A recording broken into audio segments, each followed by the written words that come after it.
What happened to the intro? It didn't play the intro this time, guys. We're live. Hello. We're so good about our technology. You know, you'd think we would be driving like electric trucks and know how to do this, but oh, good. no fancy awesome. intros. Just here we are. Hello. Yeah. Oh man, I'm trying to retweet it too, and for some reason it's saying broadcast. Yeah. So, welcome to Tech Charged, episode 13. As you can see, our fearless leader is driving tonight, so I'll bring us in. Lucky 13. Lucky number 13. Yeah, lucky for some of us, Chris. I'm not so sure that it's lucky for you. You don't look like you're driving in a Ford, bro. It is not. It is. I am on full like Neanderthal mode right now, man. I'm in a Doge. Oh, a Dodge. It's, I'm in a Doge. It is a crappy driving truck. No offense. Is it Stellantis? That's Stellantis, right? That's Stellantis. Ooh. Actually, not a Dodge, Chris. Let's be technical. This is a Ram. Dodge, it went away. Oh, it is a Ram. 10, 15 years ago. That's true. Yeah, it's a Ram, but they want to be different, so they don't call them super duties. They call them heavy duties. Yeah, 2,500 Ram. And you know what? It's always going to be a Dodge to me. Yeah. But It's you know rough, what's man. confusing because when they split that brand off, it's Dodge still exists. You can still buy the Charger, right? But it's not. Yeah. I don't know. Anyway, we're not here to talk about Dodge. You're here to drive one, though. Yep. Yeah, it just makes me appreciate all the more the F-150 in general, and specifically the Lightning. This thing's bouncing all over the place. It's it's a rental spec, so it's got no lane centering, obviously no regen. So it's like it's such a horrible driving experience all the way around. So why don't you tell us, and for those that are listening, why you're driving a Dodge? Like we have, some of us have been following your saga, but we thought you were good. You just got back from an 1,800 mile or 2,000 mile trip. You were headed to ACT Expo this week. Is that correct? Yeah. I just got done with a 2,000 mile road trip for the Easter holiday and saw some family in the Phoenix metro area. Then we went up to Sedona, went to the Grand Canyon, came all the way back home to the Bay Area.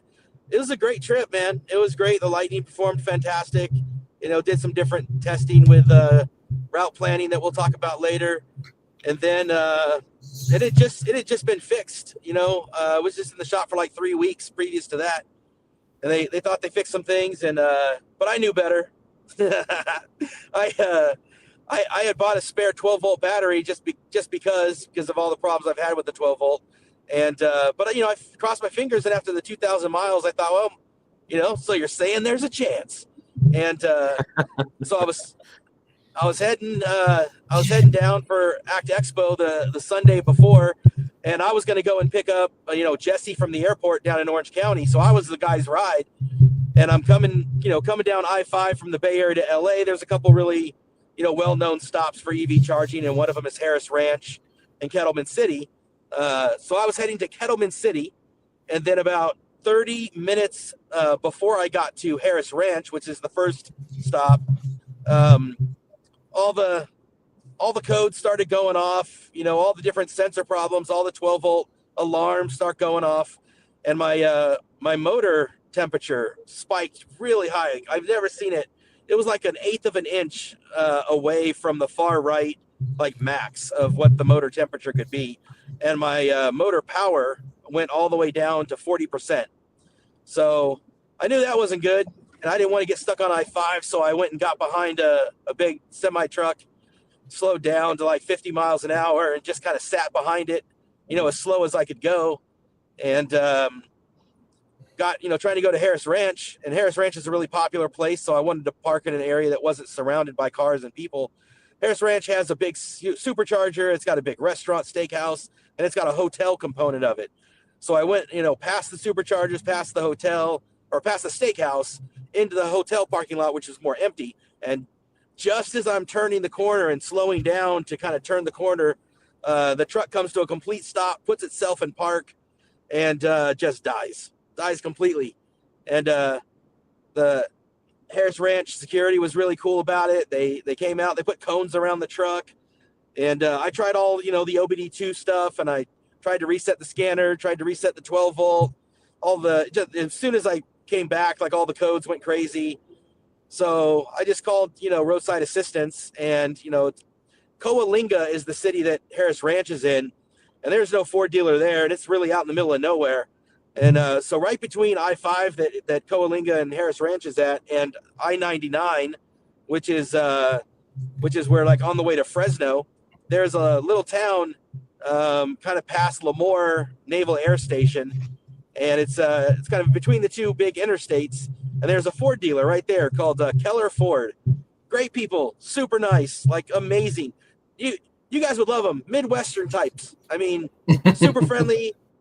They went way out of their way to, like, super cool and accommodating, took the truck in, they thought they had it fixed. I went, Josh, God bless him. I'm like, hey man, I don't think I'm going to make it. I was planning to just stay the night at the hotel at Harris Ranch, then rent a car and go back home. And Josh was like, no man, we got plans. I'm going to come get you. So Josh rented a car, drove all the way up from Anaheim, 2/3 of the way to San Francisco, really. I mean, came and got me. What a guy. Came and got me, picked What a me guy. up. Yeah, Yes. Super cool, and then brought me back, and I'm like, well, all right, let's make the best out of the week. So yeah, that's what we did. We had a fun week down at ACT Expo and got to, look at different charging technology, got to see a lot of the, the cool names in EVs, Liv and Patrick from Mach-E Vlog, Brandon Flash, Kyle Connor, met the guys from Monroe Live. They were super cool. Got to chat them up for a bit. Just saw, I met like 3 or 4 different people that knew me from the podcast. Got some great compliments about you guys, about the show. And that was super cool. That was really fulfilling, to have people in the industry say that they had seen some of our episodes and knew who we were. Numerous people loved the name of the show, just the play on words with Turn Down for What. And so I had T-shirts and polos that had the logos on them too. So yeah, it was a really cool time. I'll have some videos coming out with that. Josh and Jesse will have some videos as well coming out. So Keller Ford thought they had fixed the truck. They called me and said, hey, we got the truck fixed. So the plan was to rent a car, drive up to Keller Ford, pick up the Lightning, and take it home. And last night I saw on my phone the dreaded exclamation point that tells me it's been disconnected, and I got the low battery drain again. And I'm like, oh no. So I call my guy Dave, awesome service advisor at Keller. I said, hey Dave, can you do me a favor, man? My phone is doing some things that usually indicate the truck's having a 12-volt problem. And Dave's like, I just test drove it. It was working great. I'm like, do me a favor, you go check it. He goes and he's on the phone with me, and he goes and he turns it on. All the chimes, all the alarms, everything. He's like, I've never seen anything like this. This can't be, like, this isn't, it's on 12-volt battery number 5 at this point. So they're getting all the codes. They're doing some stuff in FDRS. They're resetting all the stuff. Comes back again. I'm like, all right, man. So I changed the rental car to a rental truck. Thus, here I am in the Dodge Ram, and or just Ram, I guess. Because it's in my options. I wanted to go with a Ford, but nobody rents a Ford F-150. There's like Toyotas, there's Rams, and the only Ford that I could rent was a literal box truck, like a literal boxy. I was like, I can't drive all the way up there in a box truck.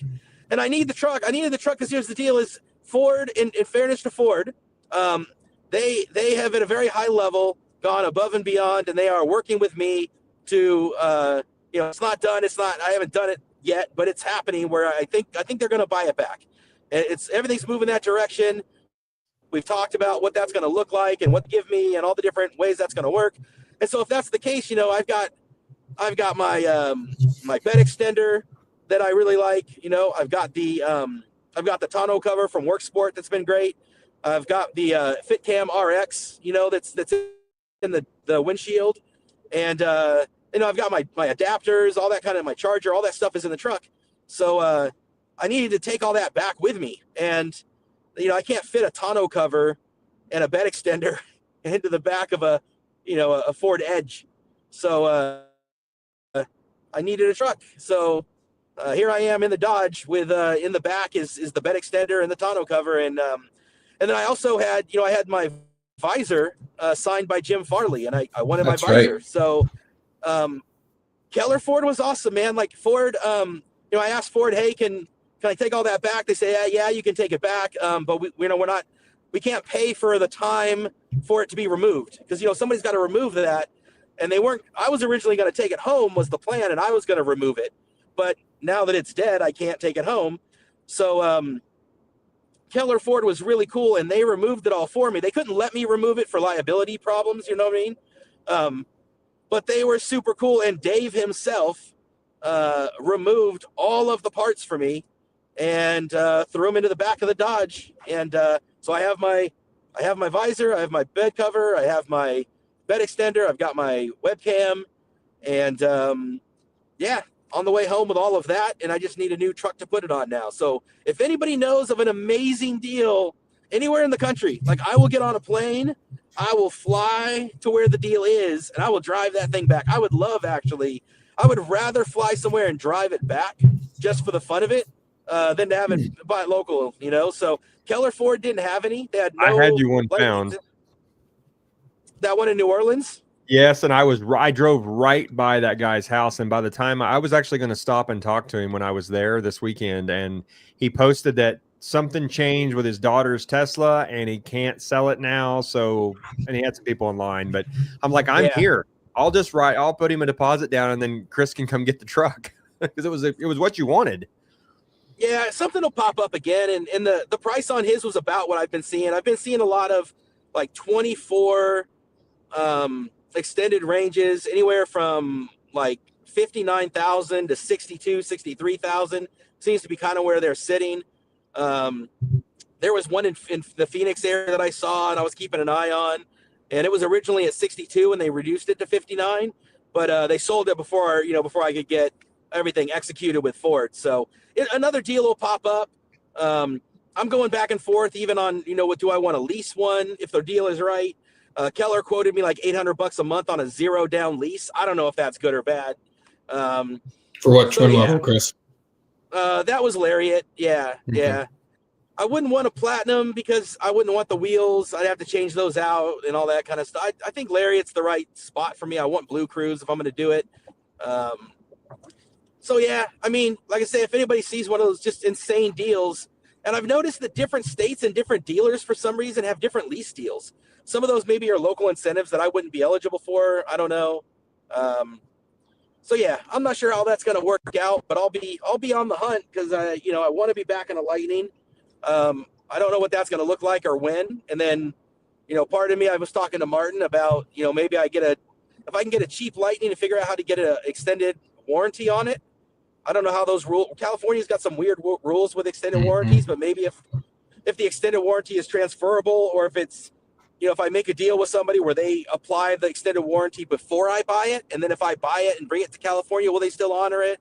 I got to learn all that stuff, because if I can buy a used one, and then maybe I buy a $10,000 Tesla. I've always wanted like one of the original model year Teslas, an early model Tesla, and maybe something that Martin does and fixes all the things like the rear motor coolant delete, and it's got a new battery swap in it. It'd be fun to have just kind of an F around Model S to play with, I know, Chris, you can't really see it because you're driving, but I just bought this one. That's the latest. Yeah, I'll go back and rewatch it. Yeah, you gotta go back and watch it. This is a 15 Model S 85 rear-wheel drive with 31,000 miles on it. We picked it up from Copart. It's not here yet, but it's coming. So yeah, it'll be an interesting car. I mean, they're getting to be pretty cheap right now, and that's the thing. And I don't know if that's all driven from the stupid the political side, or if it's just the fact that that's what these cars were bringing before all this went down. But they're really affordable. Yeah. You can pick one up for about 10 grand, for a good. Yeah. This one's gonna be more than that. So anyway, just thought I'd share. Yeah, so that's the plan, man. And just trying to banter back and forth on what that looks like.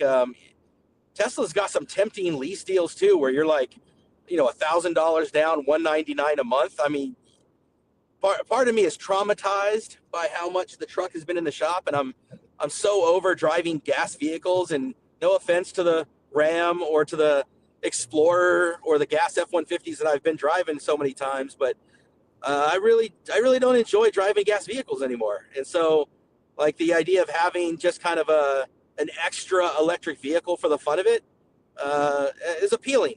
It's yeah. So I feel kind of like PTSD or something, where even if I get another Lightning, I kind of want like a spare car just sitting around just in case. That makes sense. I mean, we have that here. We have 2 or 3 cars sitting here just for that reason. In the middle of Kansas, if you're going to drive much, you're going to hit a deer or something, and we got to have cars to be able to get back and forth to work. And kids are always in something, hitting a car, or hitting a deer, and so yeah, it makes sense. Yeah, so I don't know what's going to happen with the car market. I was talking to Martin earlier, and I could see it going one of two ways. I think Tesla's going to have another rough quarter. That means they might be looking to make some extremely crazy lease deals, and then I could maybe Ford will follow up. I think they just announced they're going to keep going with family pricing and employee pricing until July 4th. But frankly, the deals aren't all that much greater than they were when they had a bunch of factory incentives going. So I think there's still some room for Ford to even get more aggressive with some of their deals. So and you're kind of on the model year switch over, unfortunately, too, where 2024s are now being sold out and we're switching over to 2025. And, they were really dealing there for a second where, they've got some in between. I'm looking right now, Chris, actually, because I know the dealer we just bought leased Justin's Platinum from had a couple 24s. They are Platinums, but they're like the last ones in the area. They could lease, they're crazy. Not to mention that those that don't know, Jace has got a new truck, a new Platinum. Yeah. And now you're letting the cat out of the bag that Justin's got a new Platinum. You guys are just all Platinums here. What was the lease deal on that, Jake? Walk us through that. Yeah, so it was kind of crazy how it happened. I mean, once we lost one, things kind of really changed just as far as financially and I guess I really didn't realize how good the deals were too, if that makes sense. But on top of that, so we all kind of know what happened with mine, right? I got in an accident and, we sold it out. I replaced it. I had to have a car, right? So I definitely wanted a Lightning. It's just, it was timing wise. It actually worked out, but there was really few 2024s in stock even then. And that was mid-March. So we found mine, and then I just kept looking. But really the Carvana offer is kind of what sealed the deal. So Carvana had always said like 38, 37 for Justin's truck. It was like, I don't know, 43,000 on miles, I want to say, a 2022 Lariat extended range. And they had kind of offered, like I said, always 37, 38. And then all of a sudden they were offering 41. And we found essentially Justin always wanted a carbonized gray Platinum. And I found one on a lot that was just like 20 miles south from the dealer that we bought my Platinum from, a different dealership, but it was there. And I'm like, hey, we should go look at this. We had kind of had conversations anyway where, we're adding up the extended warranty.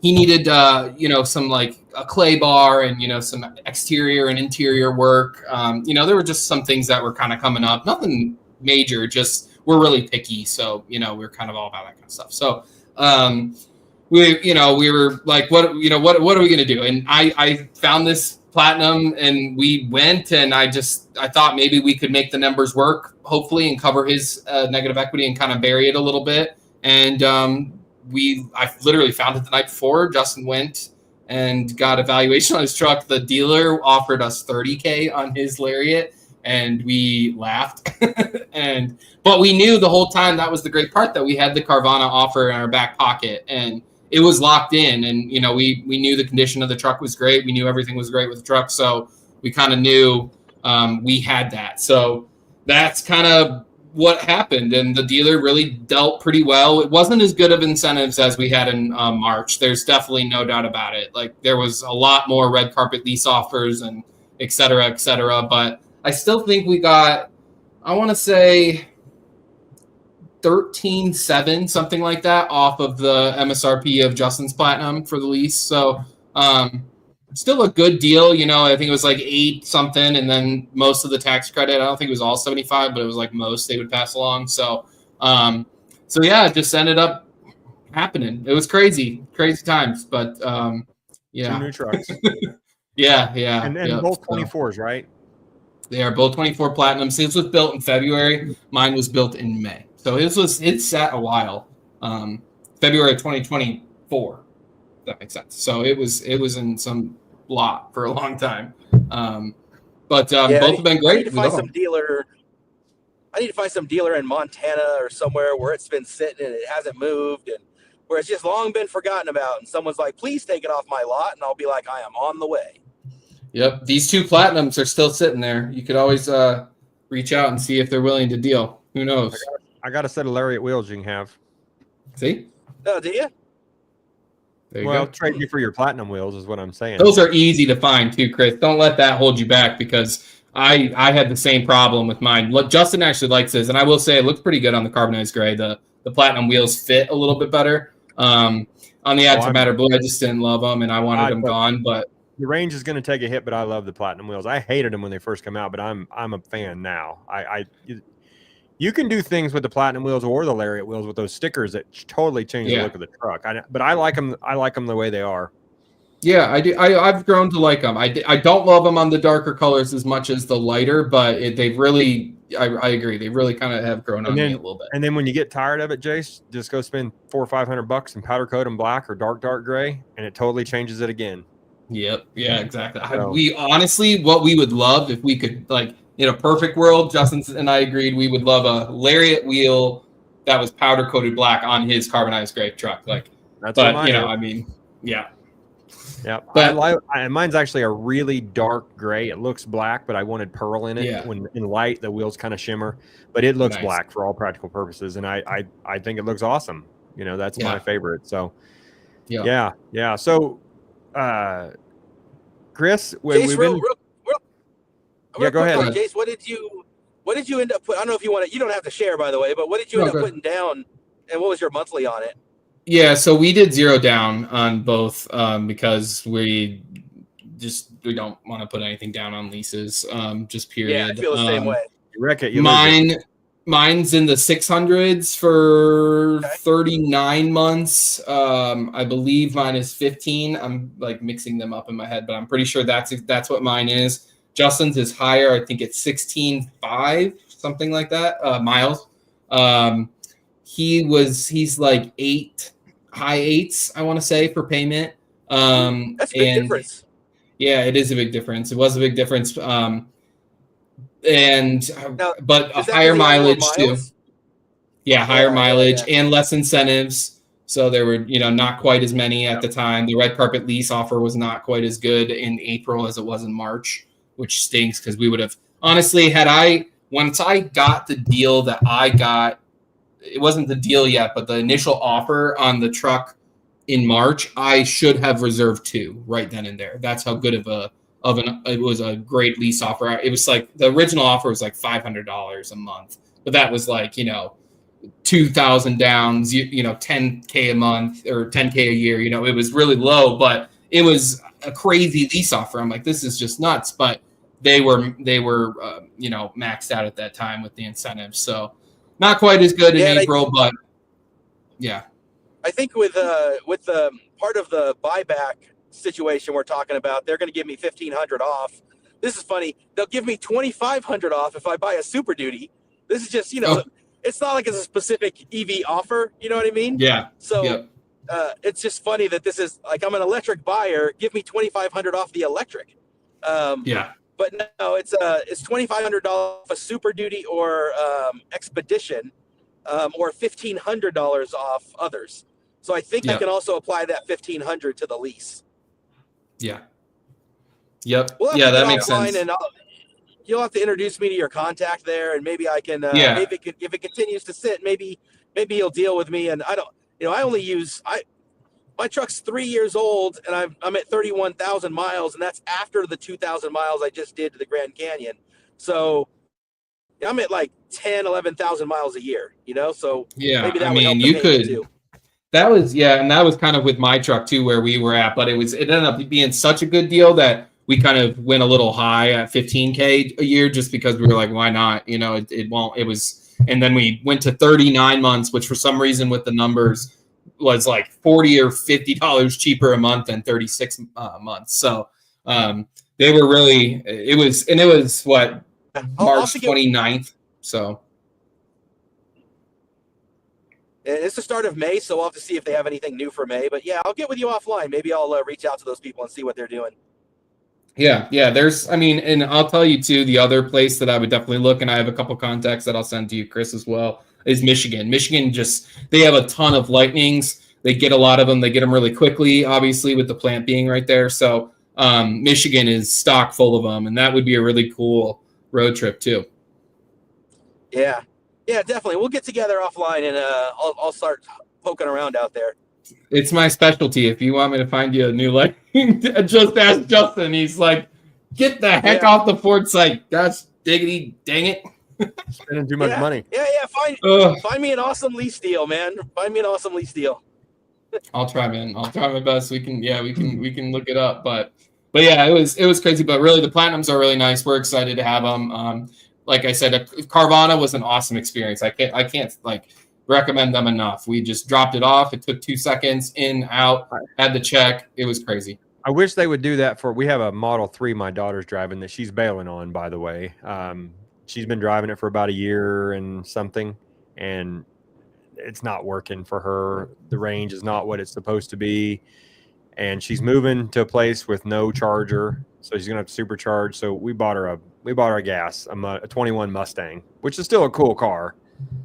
Should get good mileage and still fun car. But yeah, I tried to go through Carvana on her 20. It's a 22 Model 3 long range all wheel drive loaded up car with 120 on it, but they offered like 13,000.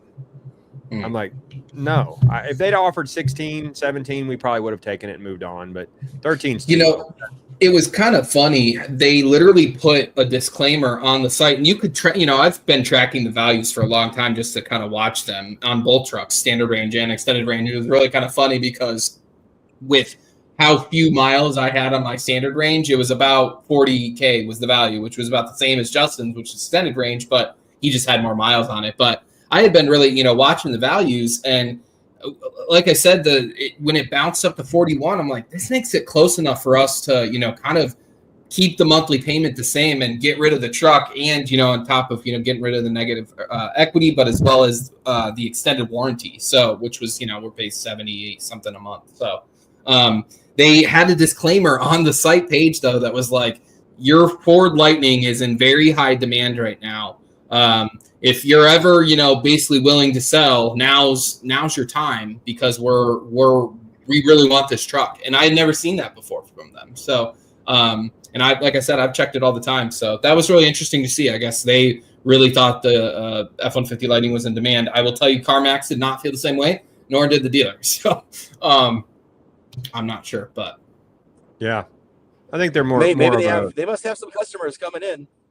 Yeah. Maybe they can take it further, across the country where maybe it is in higher demand, easier than maybe CarMax or obviously the dealer could. The dealer already was nervous about selling or taking it because they just said they didn't really have a high demand. They're kind of out on the western, side of Cleveland, way out there. So, well, I'd like to transition, if we can, to kind of talk about our topic of the night in these long road trips, because I kind of posted that we've done about 5,000 miles worth of road trips, or really more than that for between us in the last 30 days. And so let's talk about some stuff. Chris, you mentioned earlier you had done, if it's a good time when you're driving here, you had done some road tripping, some mapping, different route planners, and I've got a lot of that to discuss too. But tell us a little bit about your experience with this last trip and how everything went. Yeah, so the trip down to Arizona, I basically went from the Bay Area to Harris Ranch, which is a standard stop for me almost anytime I'm going. And then, the family, we get lunch or breakfast there. We just really enjoy it. And then that kind of gets us, on our way. We can do an extended charge there while we enjoy a breakfast.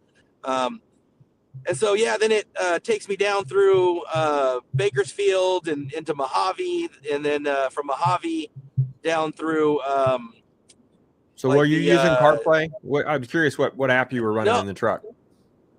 Yeah, so I started using. I started out on the way down there using a better route planner, which for me has tended to be the best of the route planners. It really does well routing me, and you can tell it. I want to arrive to my destination with this. I want to arrive to my charger with that. It has a profile for the Lightning. It connects with the OBD2 port when you buy. I think I have the premium subscription. Does that sound right? Yeah. Yep. With OBD2. Integrates with live data. Is what they call it. Yep. Yeah. So I've got that, and so it works really well. For the 22 that I have, the native navigation, I can find Tesla charging in the public charging app, and I can save them as destinations, which is I did that as well. And if you've ever seen like the screenshot of my native navigation, you'll see these stars all over, pretty much from the Bay Area down to all the way down to San Diego and across to Vegas, and then now down to Arizona. And they're just saved as my favorites, but that's not really route planning. That's more just destination planning. And I can go from destination to destination, but it doesn't know a Tesla supercharger destination from a Home Depot. So it's just kind of there as a backup, to be honest, because I do trust the route planners. I should call it a route planner because it is a route plan, but I do trust the native navigation to tell me realistically, can I make it? It seems to consider elevation change and traffic and wind conditions fairly well in my experience. So I do trust it in that way as long as I'm going destination to destination, but I can't put a whole route in because it doesn't know that those are chargers, keeps trying to turn me around, keeps trying to do weird stuff. So so I went with a better route planner because that's the one I trusted, and it did really well. I ran into some headwinds. There's a lot of elevation changes between Bakersfield and Mojave, and then again as you get towards Arizona. It wasn't an efficient drive, that's for sure, but a better route planner was really accurate, and it took me pretty much the whole way there without an issue. I went by Quartzsite, which used to be the biggest supercharger in the world. It's since been surpassed, but it's got quite a few superchargers there, and so I've got videos coming on all that. I'll do a road trip video showing Quartzsite, showing all the different stops and how it went. So yeah, the trip down there was a better route planner. It was as good as I've experienced, with the caveat that I haven't experienced Google route planning, which I'm jealous of because it kind of does checks all the boxes. You can tell us, but it checks a lot of boxes. It sounds like. No, I think you're hitting it nail on the head, because that's what I was going to get to after you're done. It is fantastic. It only has a couple of small negatives. I made a post on Facebook this week for those of you guys, go check out the Lightning Owners Club and you can see it, but it does so much so well without much user input, and that's really why I switched over. But so before I get to all that though, Chris, I want you to finish. So did you end up with a better route planner the whole time? It kind of did what it's supposed to do. Did you find that its estimations versus what the truck arrived at was pretty close? It did really well with a better route planner. And then on the way home, I thought, I've done a better route planner down to Legoland. I've now done it pretty much all the way to the Grand Canyon. And I'm like, to do it all the way home is kind of repetitive and boring. That's not really compelling content. What can I do that was different? And I said, you know what? I'm gonna do Apple route planning through CarPlay, and I'm gonna do whatever it says. I'm just gonna experience it as though I were a first-time EV owner, and I don't know what I'm doing, and I don't know the state, and I don't know anything about my range. I'm just gonna trust that Apple CarPlay will get me there, and wherever it says to go, whatever it says to charge at, that's what I'm gonna do. You did not send any preferred networks, correct? I apologize. I did do preferred networks because. Okay. So I was gonna say, because that would be really risky, man. Yeah, but that's part of CarPlay. I mean, you can use that for that. Yeah. Yeah. I did set that because I had bought the subscription and I preferred Tesla charging. My family was already being eminently patient and very indulging as it was, because it was going to lengthen the trip to go by CarPlay, versus a better route planner, just when we looked at the numbers, and so, yeah, I didn't want to burden them anymore with risking a charge point charger or a 50 kilowatt EV Go. You know what I mean? Mm-hmm. Yeah. So Chris, our buddy Everything Jeeps and Outdoors has posted, what do you think a better route planner does better than Apple or the Ford Nav? So the Ford Nav is real simple, and maybe I would reserve judgment if I had experienced the 25 that does have Tesla charging in it. Aesthetically, for me, the native nav looks like a Garmin from 2005. So aesthetically, it doesn't do much for me. That's subjective. Who really cares? Like 10 people have different opinions about that. That's correct. But subjectively, it doesn't have Tesla charging in it. It can't precondition on the way to a Tesla charger, and it can't route plan to Tesla chargers. It can it can go to a destination, but it won't precondition and it won't route plan through a whole route plan of them. So that's kind of a disqualifier for me right off the bat. And then the better route planner, what it really does is it lets you dial its formula is pretty accurate. So when it says you're going to arrive, you have the option to tell it, I want to arrive with 10%. I want to arrive to my destination with 15%. I want to arrive to the charger with 5%. And its algorithm seems to do pretty well, and it seems to be able to predict what it's going to get, plus or minus 5%. So the algorithm is good. You have a lot more, especially more with your premium, Chris. You tying your premium. I mean, it's reading your truck's data live. So if you hit a headwind for 30 miles and the efficiency drops to 1.7, it will readjust. If it goes up and it gets 2.4 because you got a 30-mile-an-hour tailwind like you did on that trip back from Vegas, it'll adjust. Yeah. And not that Apple Maps and others won't, but it just seems to do it much quickly because particularly too, you have that live data just for the, for people listening. Which doesn't make a whole lot of sense because the live data should be better in the factory navigation than it is in some aftermarket program, but it doesn't seem to do that. That is the one thing that when I get to this, and I'll talk more about it, that Google EV routing lacks in. It kind of runs off of what your truck knows, and there's a difference between the destination arrival percentage on the main screen on Google EV routing, Android Auto, and what the truck says you're going to arrive at over on your main instrument cluster on your dash. So there's a delta there, and I experience that all the time when I'm towing. I did not experience that at all on this recent 2,000-mile trip I did to New Orleans and back. It was dead on both. But every time I tow, like I did 2 weeks ago, I went to Iowa for it was close to 2,000 miles. When you first start, you route plan.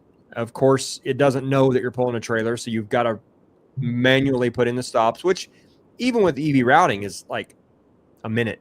It takes no time. But it'll say the first stop, like from here to Kansas City for me when I'm towing, I got to stop south of Kansas City at Lewisburg, Kansas to charge. And it thought I could get all the way north to Liberty, Missouri and get there with 15%. So when I tell it to stop at Lewisburg Ford, it says, oh, you're going to get there with 40%. And I knew better. But the truck, when you tell it that you've got a trailer connected, it readjusts on the main screen. And when it readjusts on the main screen, it will tell you you're going to arrive with like 5 miles. I mean, or whatever the number is. So there's a big delta with that. So that is the one downside that I'm seeing with Google EV routing is when you're towing or when the efficiency is varying largely, like a huge headwind or a huge tailwind. That's the only time you get into that. But we all know you always have the old manual. What's your efficiency times your battery times your percent calculation that all of us have probably done at some point just to double check that the GOM is not lying to us or not. Because in the past, for me, the GOM's always been a liar. I don't pay any attention to it. I just do the manual calculation. But I noticed on the return trip on my New Orleans trip this time, I stopped doing the calculations. I'm not using. I don't do it anymore. I just whatever truck says it's going to get, I know that's what it's going to get, and we stopped. 4 stops down, 4 on the way back, and they were dead on every time. So, and that was, I don't think that has anything to do with Google EV routing or what you're getting on the screen, on the dash, on your instrument cluster in front of your steering wheel. That's not coming from Google EV Routing. That's the truck doing that. And that's been really accurate. So one thing I did do is I reset history before I started the trip. I went in and reset the EV driving history, and I do that for me about every 6 months. And so that way it was fresh for the road trip. Because if you've been running in town for 6 months and all of a sudden you take off on a road trip, it has a hard time adjusting. So in my experience, if you've been running around town and you're now going to go on a road trip, reset it before you leave. And then it'll kind of readjust everything to know what your route is. And after a couple of stops, it's pretty accurate. So I guess that's a good segue. I wanted to share. I did make some posts, and I'm not going to get into the guts and gory details because the guy that helped me do this did not. He didn't want me to kind of go over how we did it because it's not something that we can do for everybody. But I'm not sure how well this is going to show up. I'll see if I can zoom a little bit here. This is Martin, I still want to go. I still want to circle back around when you're done, though, and I didn't really explain how Apple route planning did, by the way. Oh yeah. We'll go ahead. Around to that. Yeah. Well, we're going to get to that because I want to ask you some questions in regard to Google EV routing because I'm gonna bring up that quickly. But so this is my truck, the 23, with the Tesla stops installed, and I was so excited. I did this on Easter evening. A friend of mine helped me get the update to put these in, and so it's basically from a 25. You know, there are software there is the I'll just put it at the modules can be updated from a 25, but it is a lot of work. You're unplugging things and you're swapping VIN numbers in your truck and ForeScan and you're installing things. It's a ton of work. So the gory guts and details, we're not going to. Normally, I'm the kind of everybody knows Martin Rebuilds is here to help. I'm trying to put things out there where you can. How do we do this? What's the how can I get that on my truck? Because I've been looking for this forever. Everybody has been asking for the Tesla supercharger that stops in the Lightning, and the 25s are now shipping with that, right? I think the Mach-E's as well, but nobody has them. So I wanted it. And when I heard from my friend that we can do it, but it's going to be a lot of work and you can really brick your truck if you don't know what you're doing. So this is just like doing FDRS updates. I had the battery charger on. It took about 5 hours. It was a whole process, but we got it installed. And so we took off on the trip and people are going to look at this screen and go, wait a minute, this thing's stopping you at 0% every time. What's up with that? Well, that immediately readjusted as soon as I started driving. That's another little bug that the Ford navigation does is it doesn't route plan perfectly right when you start. As soon as you start moving a couple miles down the road, it'll kind of readjust everything. And then it added another stop. So yeah. And I had that question, why is it arriving you with 0? That doesn't make sense. But if you'll notice that it shows Tesla, New Boston, Texas, that was a Tesla NACS approved station. So if I go to the next one, this is kind of what it looks like now when you have the Tesla stops in there. You get this little fast charging adapter needed icon come up and you just toggle that on, and then you can toggle this one right above it to automatically add stops, and it routes you to all the Tesla stations. So we started out this trip super excited that we were going to run factory nav the whole way. I was just going to let it automatically route me. And I thought that was going to be good. The problem with the Ford navigation, and this is really kind of the problem with all of them, you can't tell it to take you to stations that are 150 kilowatt plus only for the Lightning. You know, if you say I want to go to, you can say I want to go to in a better route planner, I want to go to 150 kilowatt stations, but that might be an 800 volt architecture algorithm. So you're really only going to get 80 because it's about half. So that's really more of a reporting thing out of the stations, how they report out their max peak speeds. So really there ought to be a 800 volt and a 400 volt architecture toggle in a better route planner or plug share, and then the charge speed, because that's really can be a problem. That you think you're going to get 200. Our first stop was a Francis Energy here in Oklahoma, and it said it's a 200 kilowatt station. I get 125 because it's not 800 volt. You know, the Lightning's a 400 volt. You pull in with an ID4 or with a Chevy Silverado, you're going to get better speeds. So again, this is not something that you're going to be able to get on any truck. I'm sure this is coming as an OTA. They've been talking about it. It will come soon enough as an OTA, but I just wanted to share it because it's something that that everybody wants, and this is going to be something good for us when we do for factory navigation. Now, to knock it a little bit, I went through this trip with the intention I'm going to run this the whole way. And for me, a navigation system has to do one thing first and foremost, otherwise it's a deal breaker. It has to navigate me to my stop. And we get about halfway down on our trip to Mount Pleasant, Texas, and this thing routes me 10 miles out of the way. And this is 11 o'clock at night, 11:30 at night. We're ready to be at the hotel. I'm just following the navigation, takes off down this road, and I realize we start zooming out. Like, where is this going? It's taking us out of town. Well, the navigation freaked out and went some weird way. And I got to be just blunt. It pissed me off. I was tired. I wanted to be there. I immediately plugged in Google EV routing. And you don't have to do anything but just push the button on the steering wheel and say, take me here. And it turned me around right back to town. And so I was super excited to get the Tesla navigation stops in there. It is cool that it does it, but it when it did that, I was done. I reverted back the rest of the trip to Google EV routing, and it worked perfectly. And it was just the Tesla stops are in it. All the other stops are in it. It tells you when you get to your station, you need to stay here. The screen actually changes when you plug in. It pops up and says you need to stay here to at least this percentage. And then it tells you what's around your area right there on one screen. Like, hey, there's a Chick-fil-A, there's a McDonald's. People say this station is near the Home Depot or near something right on that screen. So Google just does they've done a really good job. Another thing that I noticed that the Ford navigation's not doing, that the Google EV routing's doing, and I think this is just Google in general, is you're turning off on a interstate and there's two left-hand turn lanes. You can be in the far left one or you can be in kind of that middle one. And we've all experienced that traveling. Well, what lane you're going to be in matters as to what your next turn is. Google is now, in my experience, it's not perfect, putting you in the lane to get you ready for the next stop. 90% of the stops, the turns that we made, it was doing that. So that was another little nuance that Google EV routing was doing that I never noticed the Ford doing. And it's not a big deal, so you have to merge over, but it's those little inconsistencies that really got me frustrated with the factory nav. And I tell you, the route planning side, I could have gotten around, let's say you get past the not routing you right or those turn stations right. When you click, and I reached out to a few of my contacts to verify this.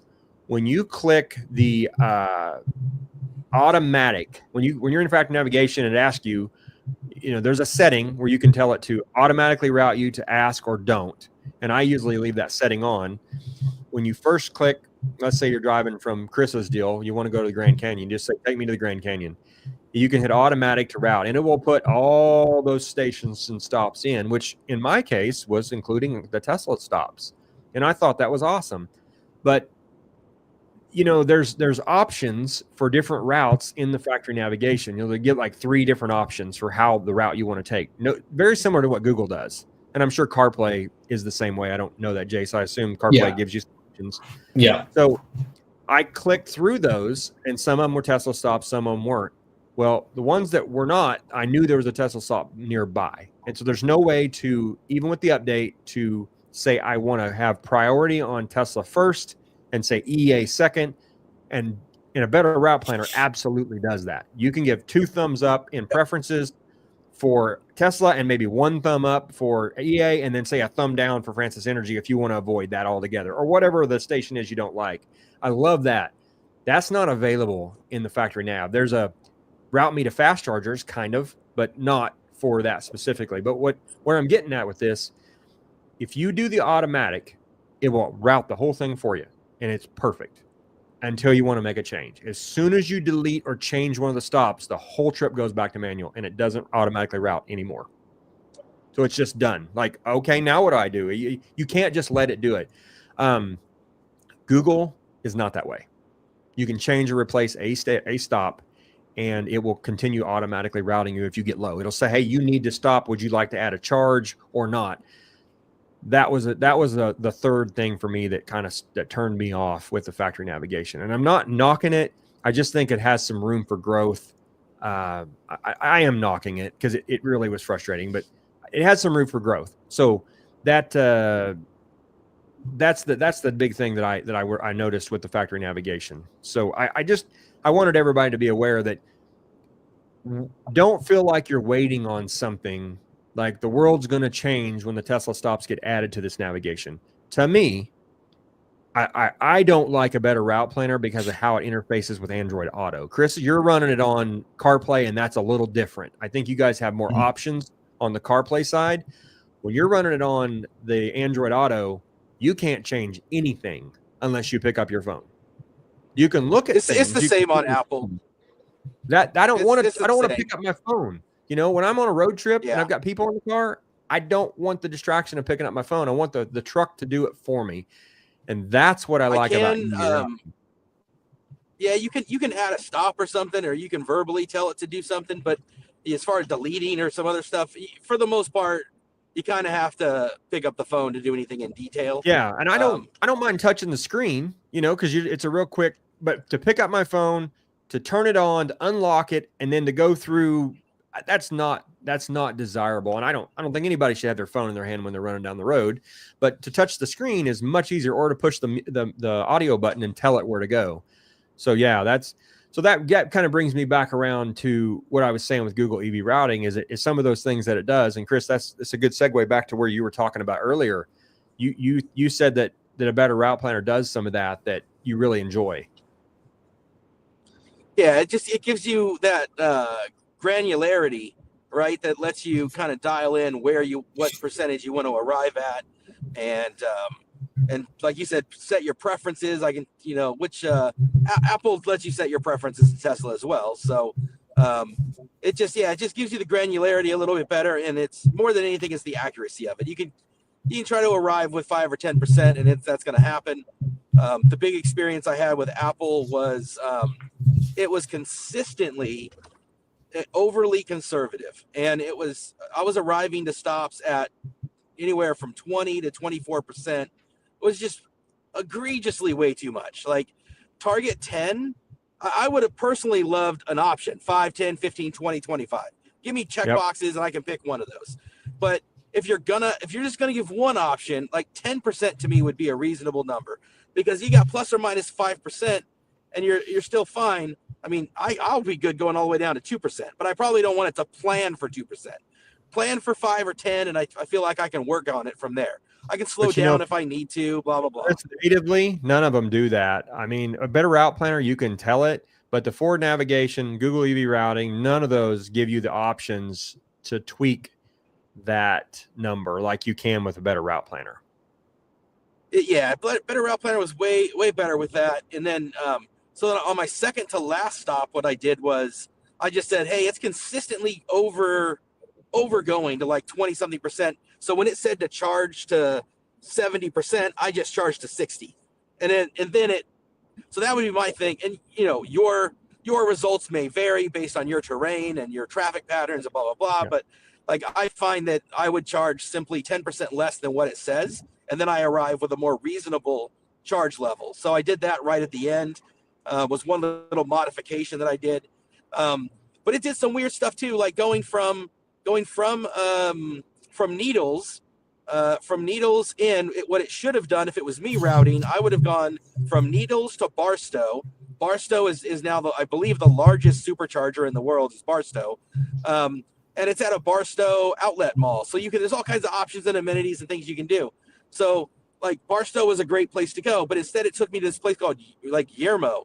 And Yermo, aside from being famous for the first ever Del Taco, which is certainly cool, it's got like 20 chargers, and there's a gas station and a Pinche's Tacos, which I thought was hilarious because I thought Pinche's was a bad word, but maybe I'm wrong. Leave a drop in the comment what Pinche means, but I always thought Pinche was not a good thing. But yeah, there's a Pinche's Tacos and a gas station. And that's it. And I had 22% state of charge, and I'm stopping early. And so there's no reason to, because the Yermo stop is before Barstow. So like get further in the trip. And so what ended up happening is because I stopped too early, and because it keeps wanting me to arrive with 20-something%, It should have been Barstow followed by Mojave, and then Mojave gets you down over to the 5, and then you start, hitting up your charges. It would have been 4 stops, but because it stopped early in Yermo, then it made me stop early in another stop and another stop. Everything was early, so it wanted to have 20%. I ended up with 5 stops when it should have only been 4. And on a good day, you can even do it in 3, but 4 is realistic with a standard range. And so, so then it started taking me, instead of Mojave where it should have taken me, it took me to Victorville. It took me to Palmdale, but to get to Palmdale, you go through Victorville, Little Rock, California, Lancaster, and Palmdale. And it's the cool thing was it went right by Edwards Air Force Base, which is where the space shuttle used to land. They've got 3 SR-71 Blackbirds. They've got some amazing planes that you get to see. So that, and for me, when I grew up, I used to spend my summers in Palmdale because my dad was born in Palmdale. My grandparents lived in Palmdale. So I spent a lot of summers in Palmdale. So that aspect was cool, but it was way out of the way, the wrong direction. Like, that's not the way you should go. And so that added extra time, and then it routed me down some back roads. Highway 138 kind of goes between what's called the Grapevine on I-5 and Palmdale. And that's, again, the wrong way to go. Like, you want to be out towards Bakersfield. You want to be after the Grapevine. You don't want to go up that big mountain. And it's at about 2/3 of the mountain. So you're not going through all of it, but it's further than it ought to be, the wrong direction. And so it routed me down these back roads. You went with all this? I mean, you were following it hardcore. Yeah, and I should back up a step also, by the way. When I say it went to like Yermo and Palmdale and to the Grapevine and then finally to Bakersfield, when I say all this, I never knew at any point where I was going until I got there, because it doesn't tell you where you're going. It just says you're going here, and here's what time. And you can go to add stop on the lower left corner, and you can see like turn by turn directions. But in no point does it tell you what city these turns are in. You can see some street names. So maybe if you Google search the street names, you can cobble together where it's sending you. But at no point does it tell you you're going to this city so that you can look up amenities. At no point does it tell you how many chargers are available. So Chris, yeah, I literally every stop. Do you know, is this the same EV or non-EV? Will it when you're routing? I mean, if you're not on an EV for CarPlay, is this the same result or not? No, you select different car and it will, like, it, from my experience, CarPlay sometimes especially will pick certain routes to help preserve battery life, where a gas car, it does not do the same thing, if that makes sense. Okay. And I don't know we've had it do funky routes where it has us hop off like the highway and take like, the local state route, and it's slower. There's no reason to do it, but it thinks like we're saving 2 to 3% for, by doing it, but it will still have plenty of, and like Chris says, it's super conservative. So you're still going to have plenty. So it's one of those like kind of frustrating things. They need to rein it in a little bit. So then from Bakersfield, it took me to Harris Ranch, which is the place that my truck just got stranded at. And Harris Ranch is always where I stop on my way south, but going north, it doesn't work. Like, if you stop at Harris Ranch with a standard range, you can't make it home.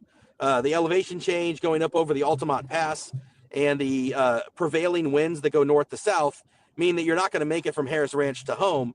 So Harris Ranch is a bad place to stop from that perspective. And I got to Harris Ranch with like 22%. There was no reason to stop there. So I had to. So that's what I'm going to try to do now that you challenge accepted. I'm stopping at Harris Ranch, and I'm going to see if I can make it to your house. You have the extended range, so you would be able to. With the extended range, you can make it, but not with the standard range. And so what if I got a generator running? Does that help? Oh, your generator. Jesse's hydrogen and your generator, man. Hey, it's happening, buddy. We are getting very close. Oh, man. So, all right. So I went to Harris Ranch. I charged 10% less than it said. And what it should have done is it should have carried me forward to either Fireborough or Santa Anella. Santa Anella is where I tested it was my starting point for my range test with the tonneau cover. So Santa Anella, I can definitely, if I charge there, I can definitely make it home. But instead of those, because it had me stop at at Harris Ranch, it sent me to Patterson.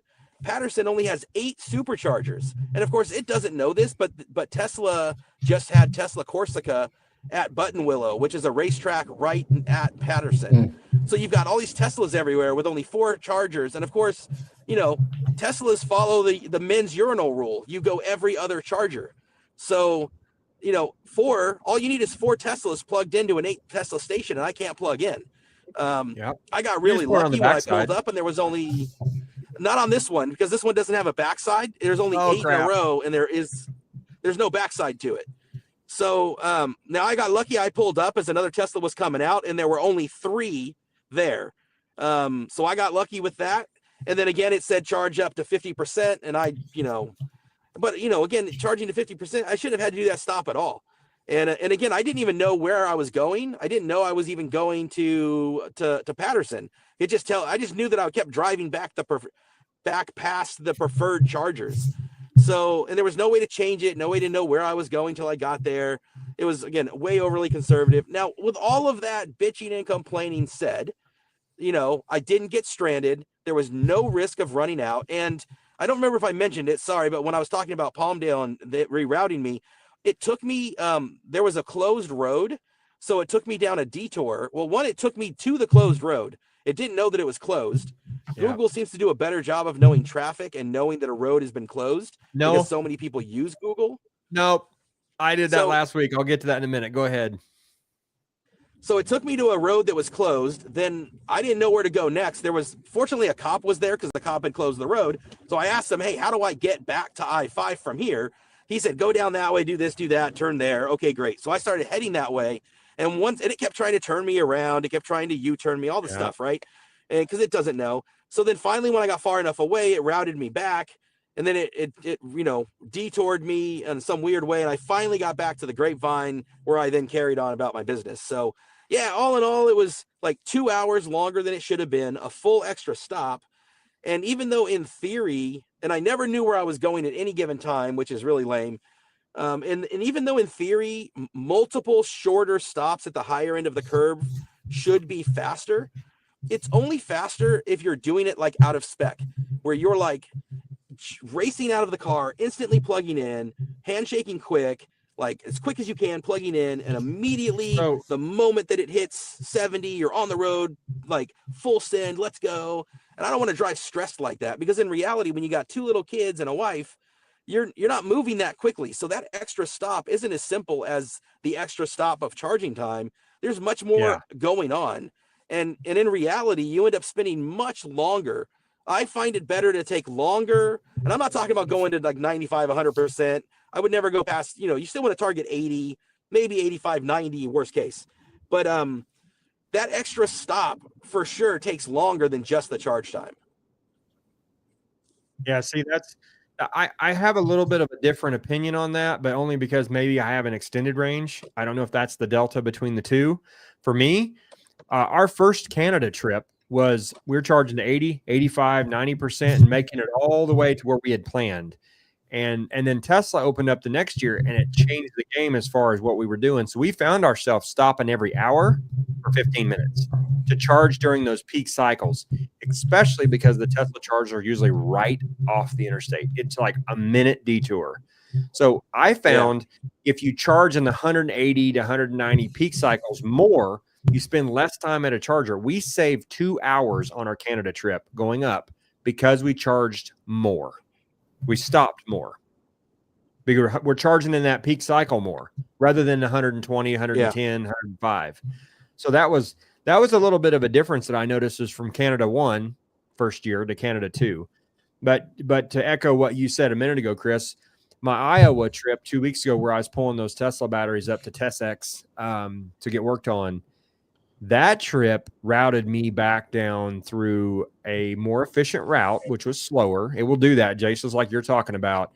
Google wanted to take me up to I-80 and across, and if you cut it at an angle, you're going slower. You don't have the wind, and then you also have this ability to get better mileage.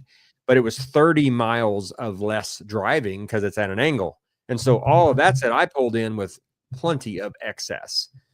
Whereas normally last year when we did the same thing with the boat, which is pretty comparable in mileage to what I was pulling with this trailer, I rolled in on fumes, like had to stop the truck, turn it off, turn it back on to get it to go again. And that was stressful. It's the first time I've ever been where the truck was power limited to like 20%. I pulled up to a stoplight and it wouldn't go. So I turned the truck off, turned it back on, and I got full power again for, the next mile. But this just letting it route you is one thing. But on the way home from Iowa, what I was starting to say is it routed me, jogged from northeast or western Iowa down through to Des Moines, and out of nowhere, there's a road closed sign in the middle of the highway. And this is a 2-lane road. I mean, it's you got some gravel shoulders, kind of 2-lane road, but just stop. You can't go any further. And I'm like, where did this come from? And I'm running Google EV routing. Google's usually their algorithms are watching prior cars and they're seeing if there's a route, it'll start kind of rerouting you based on what other traffic is done. But 11 o'clock at night, nobody's out there, and it just stopped me. And I had to turn around. Of course, it said, no, you need to go this way. It kept trying to reroute me, like Chris was saying. And it finally caught up to itself, but it routed me 4 or 5 miles down a road the wrong direction. And when I got back to the place where the turnoff was, the main road had a road closed sign in it, but the intersection, kind of the curved, didn't. Like the county forgot to add that to their road. So you can drive down it, but you're going to get, so Google doesn't always know, just like Chris was saying, it doesn't always know. I do think they do a good job because they're running live data through other Android devices. I really enjoy the ability for Google to say, hey, there's police ahead. There's something in the road, and you can add and change those. And it's tied in with Waze. So you're getting, reports right on the screen. It'll say police reported ahead from Waze drivers, or police reported ahead from other Google drivers. I think that's a really nice feature as well. So yeah, Apple Maps does similar. As long as people report them. Yeah, traps it's not perfect, but hazards. I used to be a radar detector guy back in my early Lightning days, where you could, try to run a radar detector, but then it only seemed to work when there's a lot of traffic and you're running fast with the traffic because he's radaring everybody. If you're out there on a 2-lane highway and he pops over a hill, you're stuck. He's going to get you. Yep. Yeah. So anyway, the other thing that I wanted to share was the second thing that we did to the truck before this trip. And it was the same day, same kind of guy. And this is not earth shattering for the people who have 24s and 25s, but this is something that we decided to do that I thought was going to be pretty insignificant because I already had my car scanner app with the OBD2 plugged in. But to put the fast charging on the screen, what a game changer.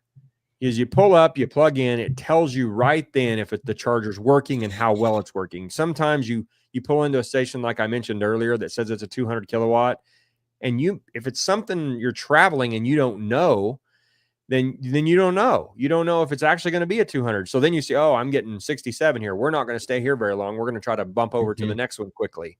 Or if it's running good, like this was a station that I pulled into my first stop was like 212 miles. And it was a Francis Energy, I believe, 121. That's all you get. There's no boost. It says it's a 200 kilowatt station, but there's no boost, nothing. So it was just nice to be able to plug in. Another thing I noticed, that when this little message pops onto the screen, and Jace, you're familiar with this now because you have a 24 and these have them, you're fast charging. And as soon as that pops up, it's charging. And it's really live and the data is good. I noticed that Tesla takes about 8 seconds for that to pop up once I plug in.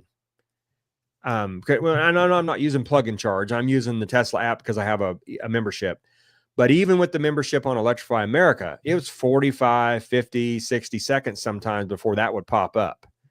To the point where you're starting to question, is it working? And it still says initiating charging on the EA screen. So you get an indication there, but nothing on our screen. But I didn't pull for the first time in 80,000 miles of road trips, I didn't use my OBD2 dongle and I didn't use car scanner. because it was on. This is really what I got. After all the data to watch the motor temps and the coolant temps and all that stuff, which I normally love watching. The truck, I wasn't towing, which is normally why I'm watching those things. This is the one thing it needed. And what a game changer to be able to have this on the screen. And this is something that, to add this, is much less complicated than it is what I showed a minute ago with the Tesla stops. But I think this will come as well on an OTA. So I don't think it's something that people necessarily have to go look for. But the 24s and 25s having it. What this is, and I'm not going to get into the gory details here, but what this is an IPC module update, and you can do it through. It's actually done through a USB port through the truck. You don't have to have ForeScan or FDRS necessarily to do it. You have to have ForeScan to change some settings before you do it, but it's something that you can do. The problem is, again, with these is that they're real VIN specific. So you can't just take a 24 or 25. Like Jace, I couldn't just grab your 24 necessarily and use it on mine. You have to have somebody who has tested this and know. That's part of the reason why when I made my post, I didn't say that we're going to get all of this difference. Or, I'm sorry, we're going to get all this information for all these people, and here's how you do all this. Because if I posted the same file, literally the module update file for mine, and somebody tried to put it on a 22 XLT, it's not going to work.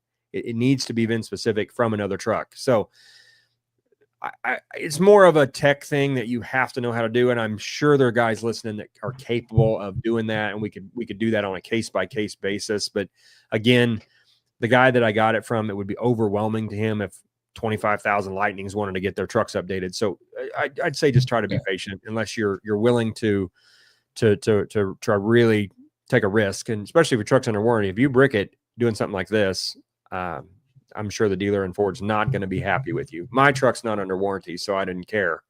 But anyhow, I see Logan asked a question. Are the temp gauges on the screen accurate? They're always in the center. That's a great question for all three of us. So early on, the 22 and 23, maybe not even the 23, but the 22 for sure, that battery temp gauge on the left never moved. I can tell you personally that it moves. It does move. So now, since they've done a couple of updates, it will drop down. It gets about an eighth to a quarter when you're at 0 degrees. Every single time I supercharge, the battery gets to about 100 to 102. In the heat of the summer, I've seen as high as 112, and it will move to the right over about 97, 98 degrees seems to be where that battery wants to run the same temperature we like our bodies to run. 98 degrees is perfect. 90 is really good. 98 is where it starts cracking the top end and says, hey, I'm hotter. But the truck has such good thermal management that it pulls it right back down. I mean, within 2 miles of moving down the road, I've seen those just drop right back to the center. So that's an interesting observation. Now the motor temp, which is the right one on your screen, that one does not move very often. Now, and Chris, you had it move on yours. Your motor was not hot. The truck was telling that screen something's wrong, but there's no way you get hot that fast. And then to have it still drive. So, well, what happened with mine is during the 12-volt failure, the louvers on the front of the Lightning, the 12-volt motor, it closed the louvers. So it was getting no airflow through the front air vents that are, below the grill or the faux grill or whatever. So there's a picture I posted on X, and I might have sent it to you, Martin. I think I did. Yep. Where the grill was stuck shut. So as I was going down the road, it was getting no airflow. And the moment that I slowed down, the temperature at least backed off a little. And then the moment I came to a complete stop, it made its way down, and the coolant did its job and all that kind of stuff that it's supposed to do. But with zero airflow, it definitely moved.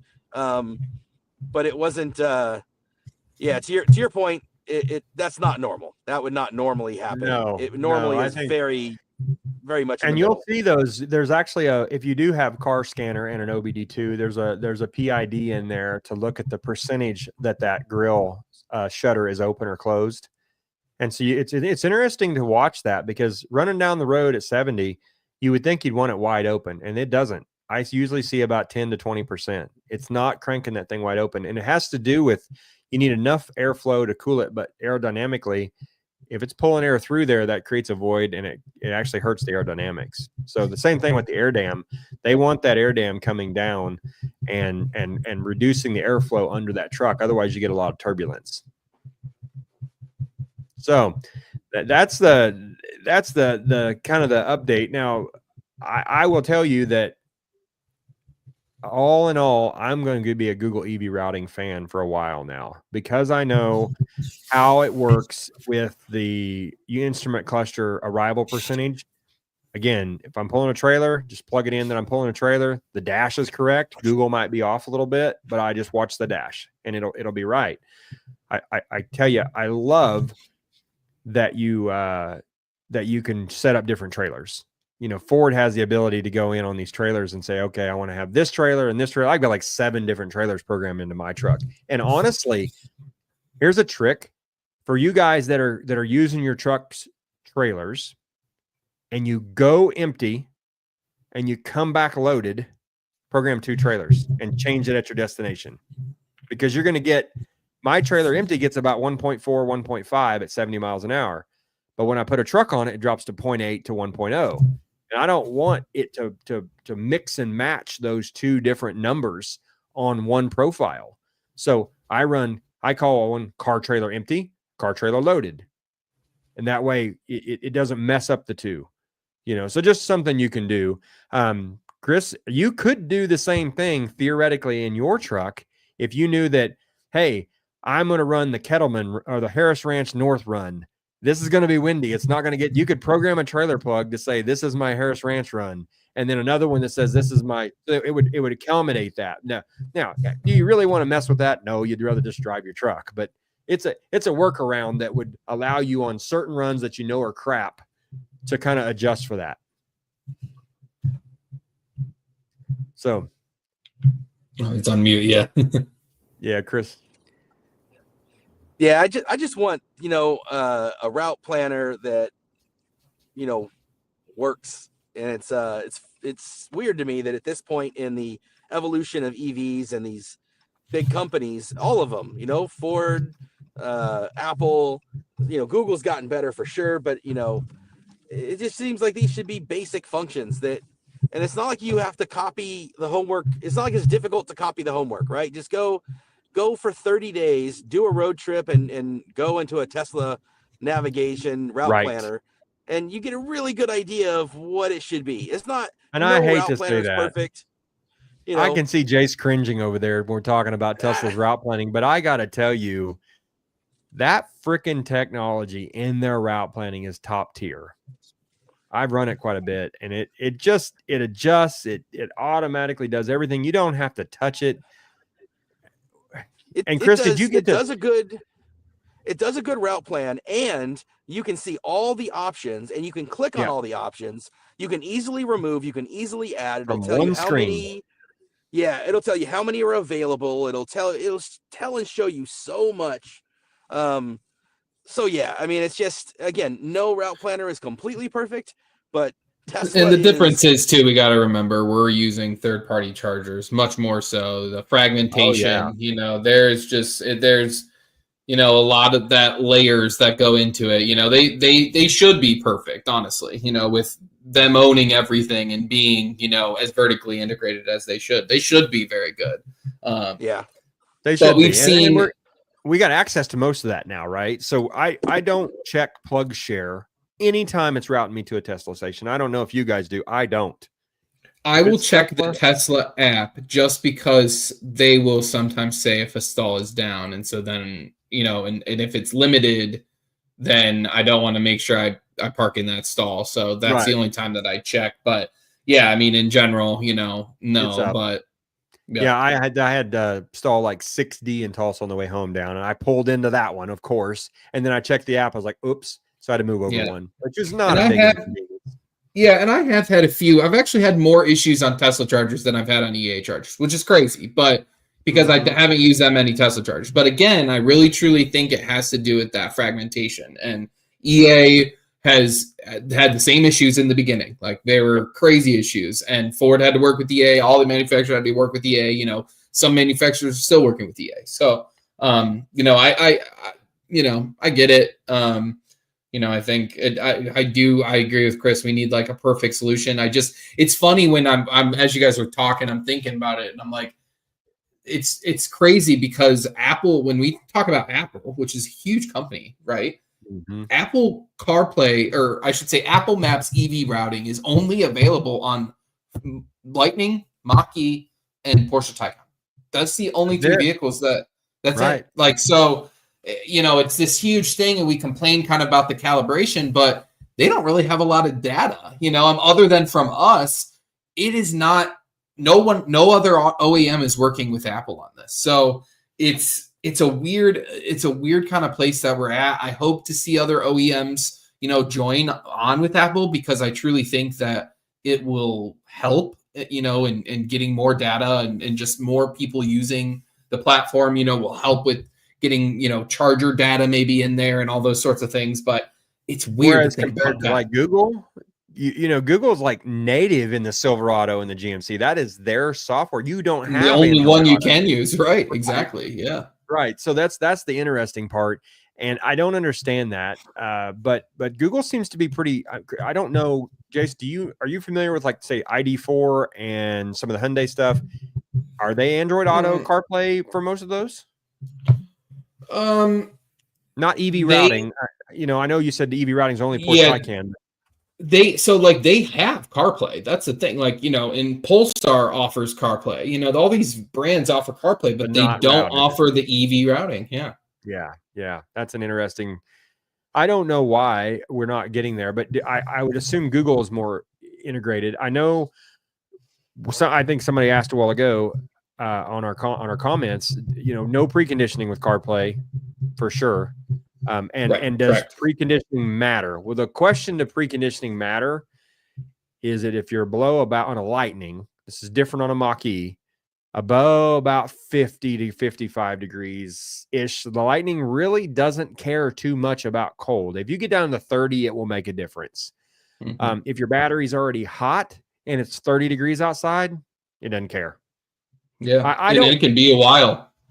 Yeah, it comes down. Take a while. Yeah. Right. It's going to take a while. So if you've been on a long road trip and that thing's at 55, 60 degrees, it's going to crank at 180. They're just a beast. I've not seen anything unaffected by temp that more so than the Lightning. It just doesn't seem to care. So I would run Apple CarPlay if I was an Apple fan and not give a crap about preconditioning unless the battery was super cold going into that first trip. Like, would be half for half the northern part of the United States and Canada. Those guys need it. You know, if you get in your truck and you're running 1 or 2 stops and the battery's 30 degrees, 20 degrees, yeah, you're going to need preconditioning or it's going to be a long charge. I know Tesla batteries won't charge below like 32 degrees. They just won't charge. You have to precondition those up. And it will, when you plug in, it will start warming the battery up, right? But it certainly doesn't do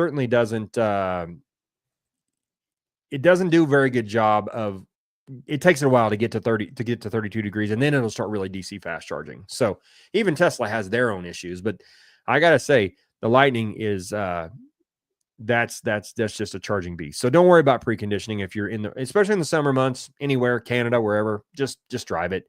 You don't need any of that. If you just want to if you know where you're going and you don't need EV routing, just run Google Maps, and you can run Google Maps in CarPlay. But Google Maps in CarPlay, for those that are curious, does not do EV routing. You have to be an Android Auto for that to work. Yeah. So anyhow, there's another question or comment. Logan said, is 180 the peak for standard range voltage? Chris, Jace, is that as high as you've seen? I've seen 183 was the day I lost my standard range. I saw 183, or technically I think it was 185. But that was the highest I'd ever seen. That was on an EA station, and One and The done. voltage of the standard range for the extent and versus the extended range is not that much difference. The peak pack voltage at full, there's just not a whole lot of difference. I mean, it'll matter a little bit. Highest I've seen is 193.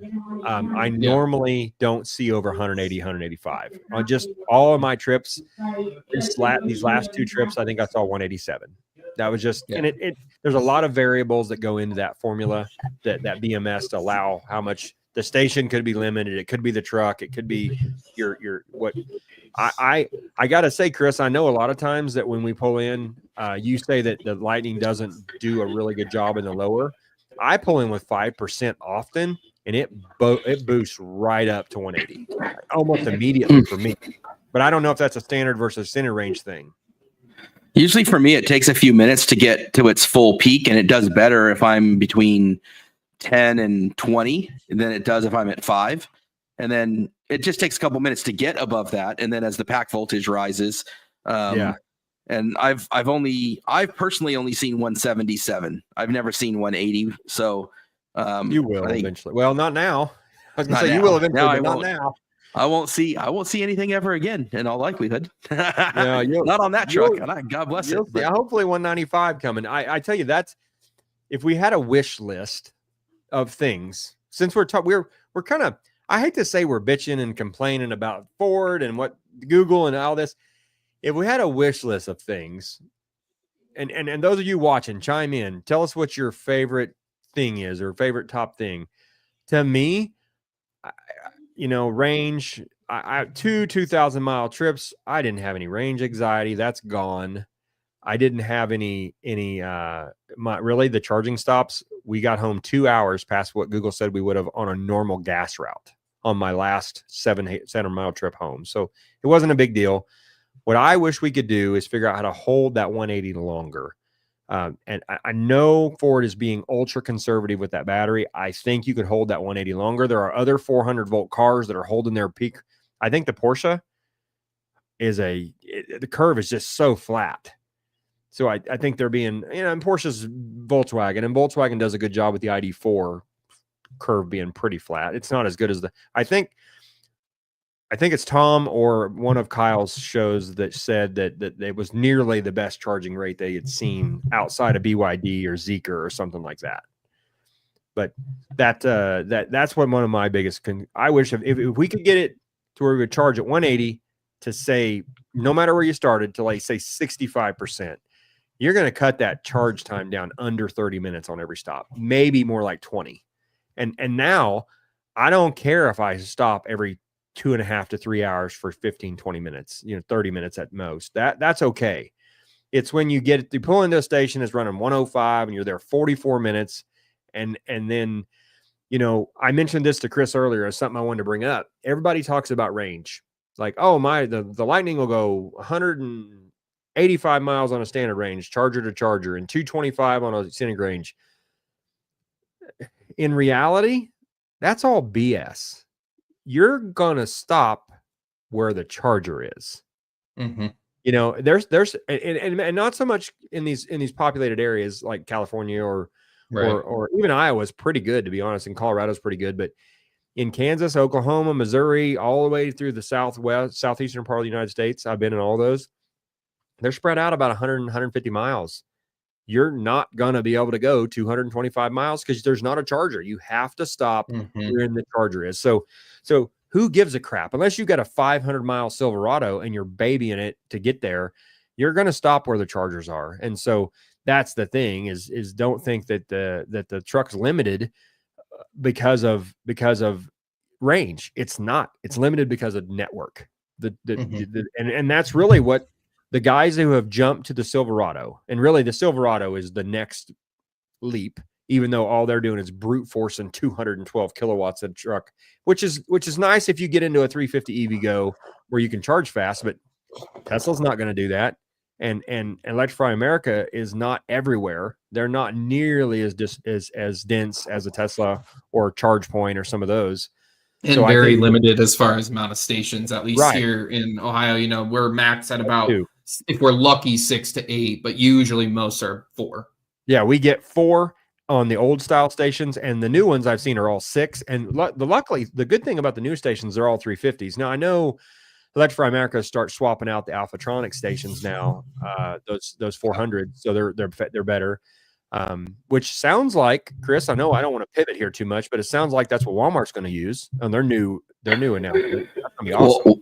Well, Walmart's using Alphatronics is going into those Walmarts, and they're beasts, man. Those things are charging 400 kilowatt. Yeah, 400, and they've got some that'll even go above that. But Walmart's going to be running their own network. And who was it that announced the megawatt charger? Was it Alphatronic? They've got one. Kempower's got one. Even strangely enough, ChargePoint has one. There were a bunch of them at ACT Expo that we saw. The biggest thing, and hopefully I'm not talking out of school. I know it's a tangent big time here, but the thing when you're selling to Walmart and you're selling to Pilot Flying J and you're selling to Mercedes, if Martin and Jason Chris want to open up one, it's just a much more difficult conversation. So, which I guess will be good for some of the competitors because, Walmart's going to squeeze you. If you're going to be a supplier to them, they want to know they want to see your books. They want to see your P&L. They're going to, okay, you're making 12 cents. We want you to make 4, but we're going to buy 25 million of these from you. Yeah. So it's hard if any of us want to get in line as a small ChargePoint operator and hope to buy some of that Alphatronic equipment, you're going to have a hard time unless you're going to scale it. I'll just leave it at that. Yeah. I mean, that's the one thing I took away. So I know that was a tangent, but that's kind of the thing. I think that's going to be a game changer when they do get those networks put in, because now we're not limited by that. What I just mentioned by that 150 mile, Walmarts are everywhere, right? And they're usually kind of close to an interstate. And Walmart doesn't bother me. Here's the thing about Walmart, to their credit, they do try to give you value for what you're doing, and they're competitive. I'm not as worried about Walmart, but my experience with the Pilot Flying J's of the world and the Mercedes of the world are that, they're in the Mercedes case, I believe they're in some cases closed off unless you're an owner or somewhere within their network. Some of them are open in Europe. I think it depends on the location, but they're notoriously expensive. And Pilot Flying J, I've seen like 70 cents, Me too. Crazy numbers, and so all this Joplin, great equipment, Missouri, 70 cents. That's just crazy to me, and so I just don't trust those companies. Yeah. Walmart hopefully will bring competition. Walmart, Tesla, I like seeing those that bring competition and get the price down. So that's my only concern with the. It's the same thing though. It's not. That's just business, right? They're on a business model. If you travel much, we used to travel a lot, and Love's truck stop is 50 to 75% higher for diesel. I mean, just consistently, because they got you. They have what you need. It's the stop you want to stop at. It's fast. There's usually a Subway or a McDonald's or something in there if you're trying to eat and run. But can we mentioned something a minute ago, and I know we don't try to get too far off of tech here, but megawatt chargers, I guess it's still technical. Let's back up and try to gut check our reality. We're all sold on electric, but how in the hell are we going to be able to provide a megawatt of power to all these charging stations? We don't have the grid, the infrastructure to handle this yet. We're not even close. I mean, I could talk a little bit about it if you wanted to know. I mean, I spent a lot of the last week talking about megawatt charging. Yeah, I'd like to know how we're going to get this power, because it's not going to come out of thin air. Yeah. So the first thing is that there's a lot of people that were showing megawatt chargers. Like a lot of the booths were showing them. But if you go and you ask them, hey, where are these deployed? They're not. They're not really. There's a couple. Is that right? What's that? Is it 800 volt, 800 amp? I don't know the specific numbers on them. I know they're all like 1.2 kilowatt and megawatt. Sorry, so you're saying kilowatt. Yeah. Most of what I was hearing and seeing, and there was meetings, obviously with my 9 to 5, we're looking at megawatt charging. And so there's a lot of conversations, a lot of meetings that I was in was talking about, megawatt charging. There's also a type of CCS that is ultra CCS charging, which is like 800 kilowatts, not 1.2. But Alphatronic and Autel and Kempower, Tesla. Did you they're all see some making- localized storage at some of these? Like, so there's local storage that says, okay, say 500 kilowatts of power, and they could pull from that. There is some battery packs out there, but at that level, at megawatt charging, I mean, you're going to drain that battery. The idea of the battery is more for spreading it out against demand charges and partnering with like a 480. That's what I saw a lot of with battery packs. Things like, oh my God, I'm trying the name of that.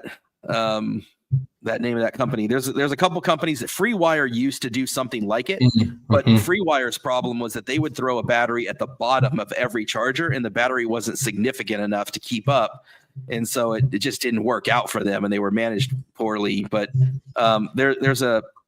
it's XCharge. That's what it is. XCharge does a better job with it. And there's a couple other companies that are similar to XCharge. And what they do is they attach it to a 480 volt circuit. They have like a 200 to 400 kilowatt battery, and then they merge the two together. So whenever it's not being used, the 480 is charging up the 200 to 400 kilowatt hour battery. And then when it's in use, it's doing a combination of the 480 and then adding whatever it needs from the battery. And at some point, if it's used enough, it will deplete the battery and it will derate. But most of the time, they're going to put it in an area where they know that the cadence of charging is going to allow that to happen. So that works okay at some of like 200 kilowatt or lower stations. It's not really, once you get above 200 kilowatt, it doesn't really, the math just doesn't pencil out as well. So mostly the way they do it strategically is, they're strategic about working with the utility companies. That's like all the conversations were about that. It was you go to your utility company, you say, here's what I want to do. Show me all the areas on the map where I can do it. And then you look at all the dots on the map and you say, which one of these are in an area of my travel corridor? And so there was a whole thing that Tesla did. It was a great talk. It's on Out of Spec. Check it out. Everybody was calling it the Smile. There's basically a smile that goes from the West Coast down the South, along Texas, and back up again. And then there's a couple in the middle. And those are strategically placed where the utility can get them power along a corridor that's highly used, but it's all in. So you let the utility dictate the 100 locations that are possible, and then you pick strategically the ones. You start to build that grid out. But currently, there's only a couple megawatt charging on some test corridors between like Vegas and like San Bernardino, City of Industry, some of that stuff in Southern California. They're going to start testing. FedEx is supposed to be part of that test here in the next somewhere before the end of this year. So I know they've got like a megawatt charger here and a megawatt charger there. And now, what's FedEx charging at megawatt? All right, they haven't started buying Tesla trucks. It's a Tesla Semi. Yeah, we're going to get a Tesla Semi finally. There's a couple others that have Tesla Semi out there, and so that's again, keeping in mind this is Tesla time. So when we have like 10 Tesla Semis on order, and we were supposed to get them already by now, and now they're saying, hey, by the end of the year we should get one to start testing on that one corridor. 2028. It could be 2028, right? Absolutely. But I can tell you, every single truck that I saw was either hydrogen, shout out Jesse, because I know you love it, or it was CCS. There was not a single megawatt charging port to be seen. Those things are like 3+ years. And then once they get installed in a couple places, for the most part, what they're going to do is they're going to install the megawatt charging cabinet so they can start testing some stuff. But that cabinet is, for the most part, going to supply power to the individual satellites most of the time. And I don't know if you're ever familiar with like a beauty salon or a barber shop where like an owner might own all the chairs, and then you as an independent contractor barber, you're like, that's my chair. You rent it from the owner, and then that's that person's chair, and they rent it from the owner. A lot of the talk and a lot of the stuff there that was being done with the companies like FedEx and like Amazon, they're either going to have charging in their yard if they can get it, or a lot of them along the corridor are going to simply lease spaces the way you might lease a barbershop chair. And so in between point A and point B, you might have some chargers, but there's no reason to have megawatt charging there because you have so much dwell time, and a trucker can only drive for so many hours anyway. So a lot of times they're just going to use normal CCS at the two endpoints. And then you might have some strategic locations with megawatt charging. You're leasing the slot, And you can either, if you have enough traffic on a regular route, you can either say that is literally my parking spot and I own it, or you can do appointment scheduling. And there's a great video by Brandon Flash when he was in LA. There was a location that just opened, Greenway or Green Line. Shame on me because they bought us dinner. So my apologies, guys. It's Green something, and Brandon Flash does a great job of showing like how it'll show that this is reserved, and it's got some pull throughs and it's got some, watch that video. It's really good showing that.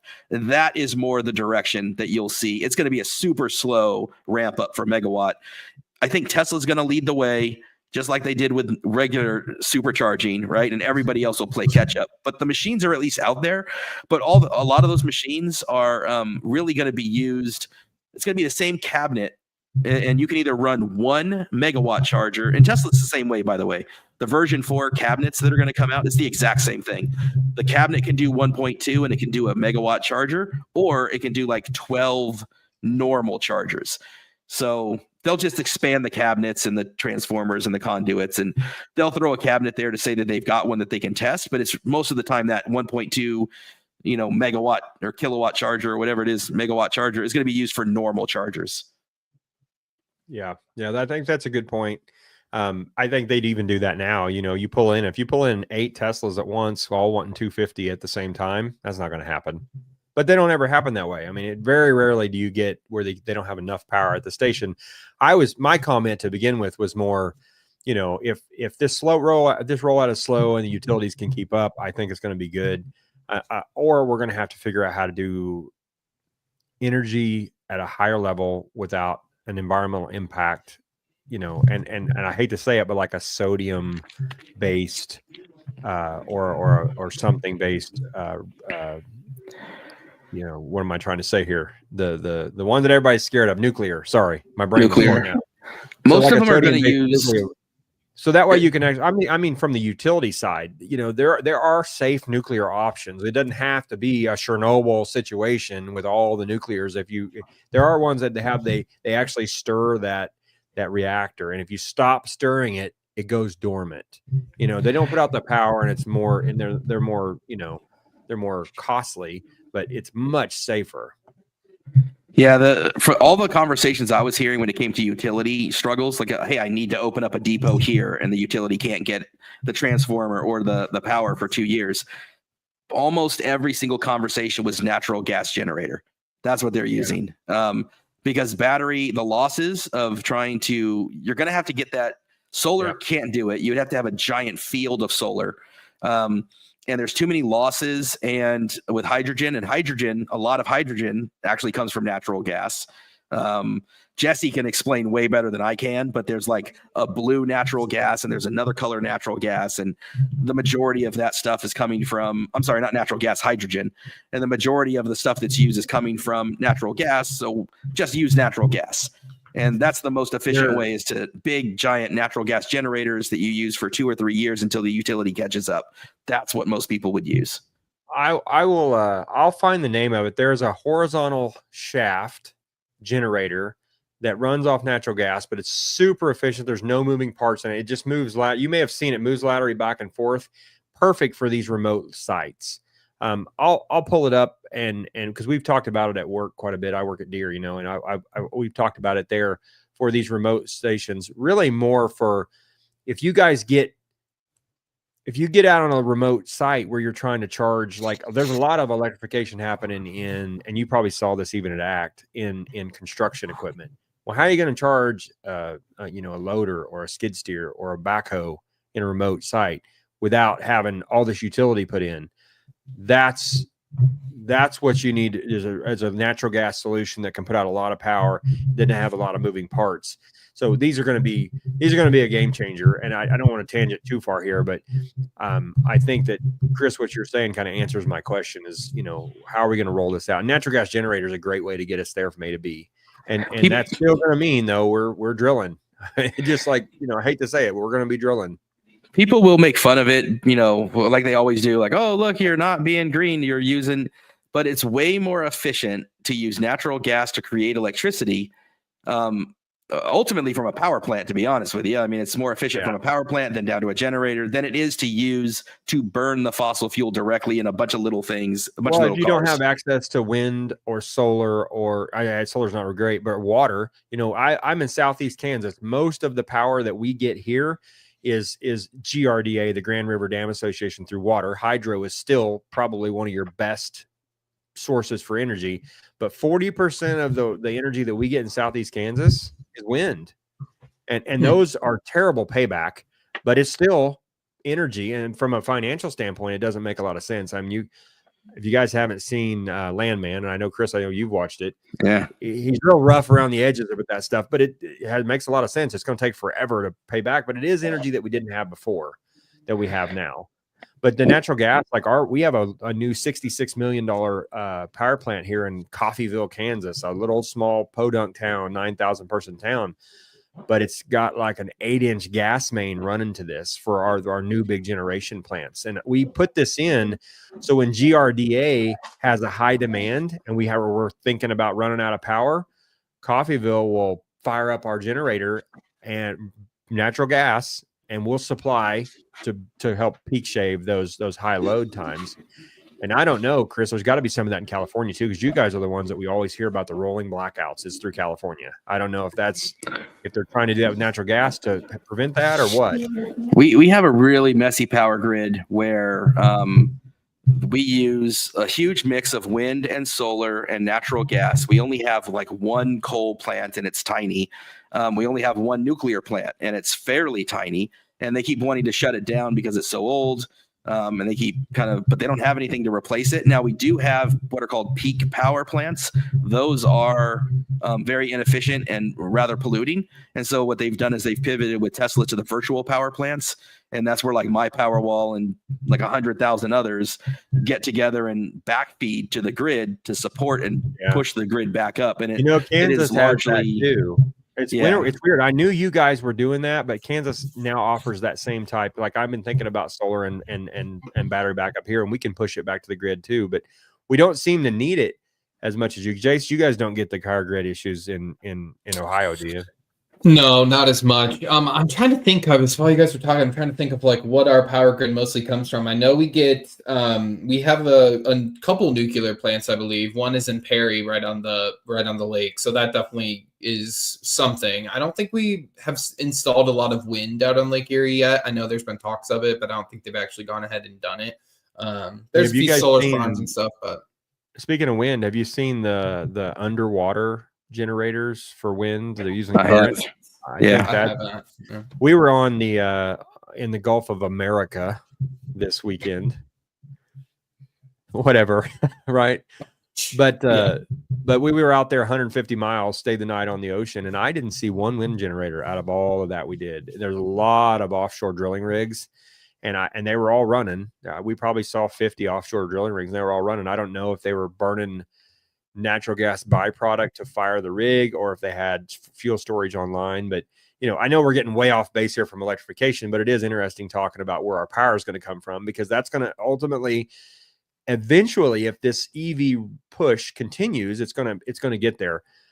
I do think the pivot to EREVs is going to help ease that in the short term. I still think we're going to be driving down the road powered by an electric motor. It's just, where's the power come from? Is it battery from the grid? Is it gasoline from a generator right there on board? Or is it hydrogen? Jesse, you like that? I don't know. I know. I'm open to it. I want to see how the Ram Charger comes out. I feel like that's going to be a good pilot when they ever launch it. It's supposed to be out by now. I don't know if you guys have heard, but it's which is why I'm pushing my generator as big as I'm pushing it. It's not going to be efficient. It's going to cost me more, but I'm going to get from A to B. And so at this point, if anybody's out there and they're listening, and I know I've had a ton of messages asking, what's up with the generator? Where are you going? Is it going? Not running yet. I have a big diesel 24 kilowatt generator got allocated. I just got to go to Florida to get it. But we're trying to tie it into the onboard chargers of Lightning. So we're going to use the onboard chargers with a middleman CAN bus interceptor, basically, that allows it to turn on those chargers, those onboard charging systems. Because for those of you that don't know, your wall connector is not an inverter. It's just a way to put the power in the truck. All cars have their own inverter in the car to convert it from 110 to DC power.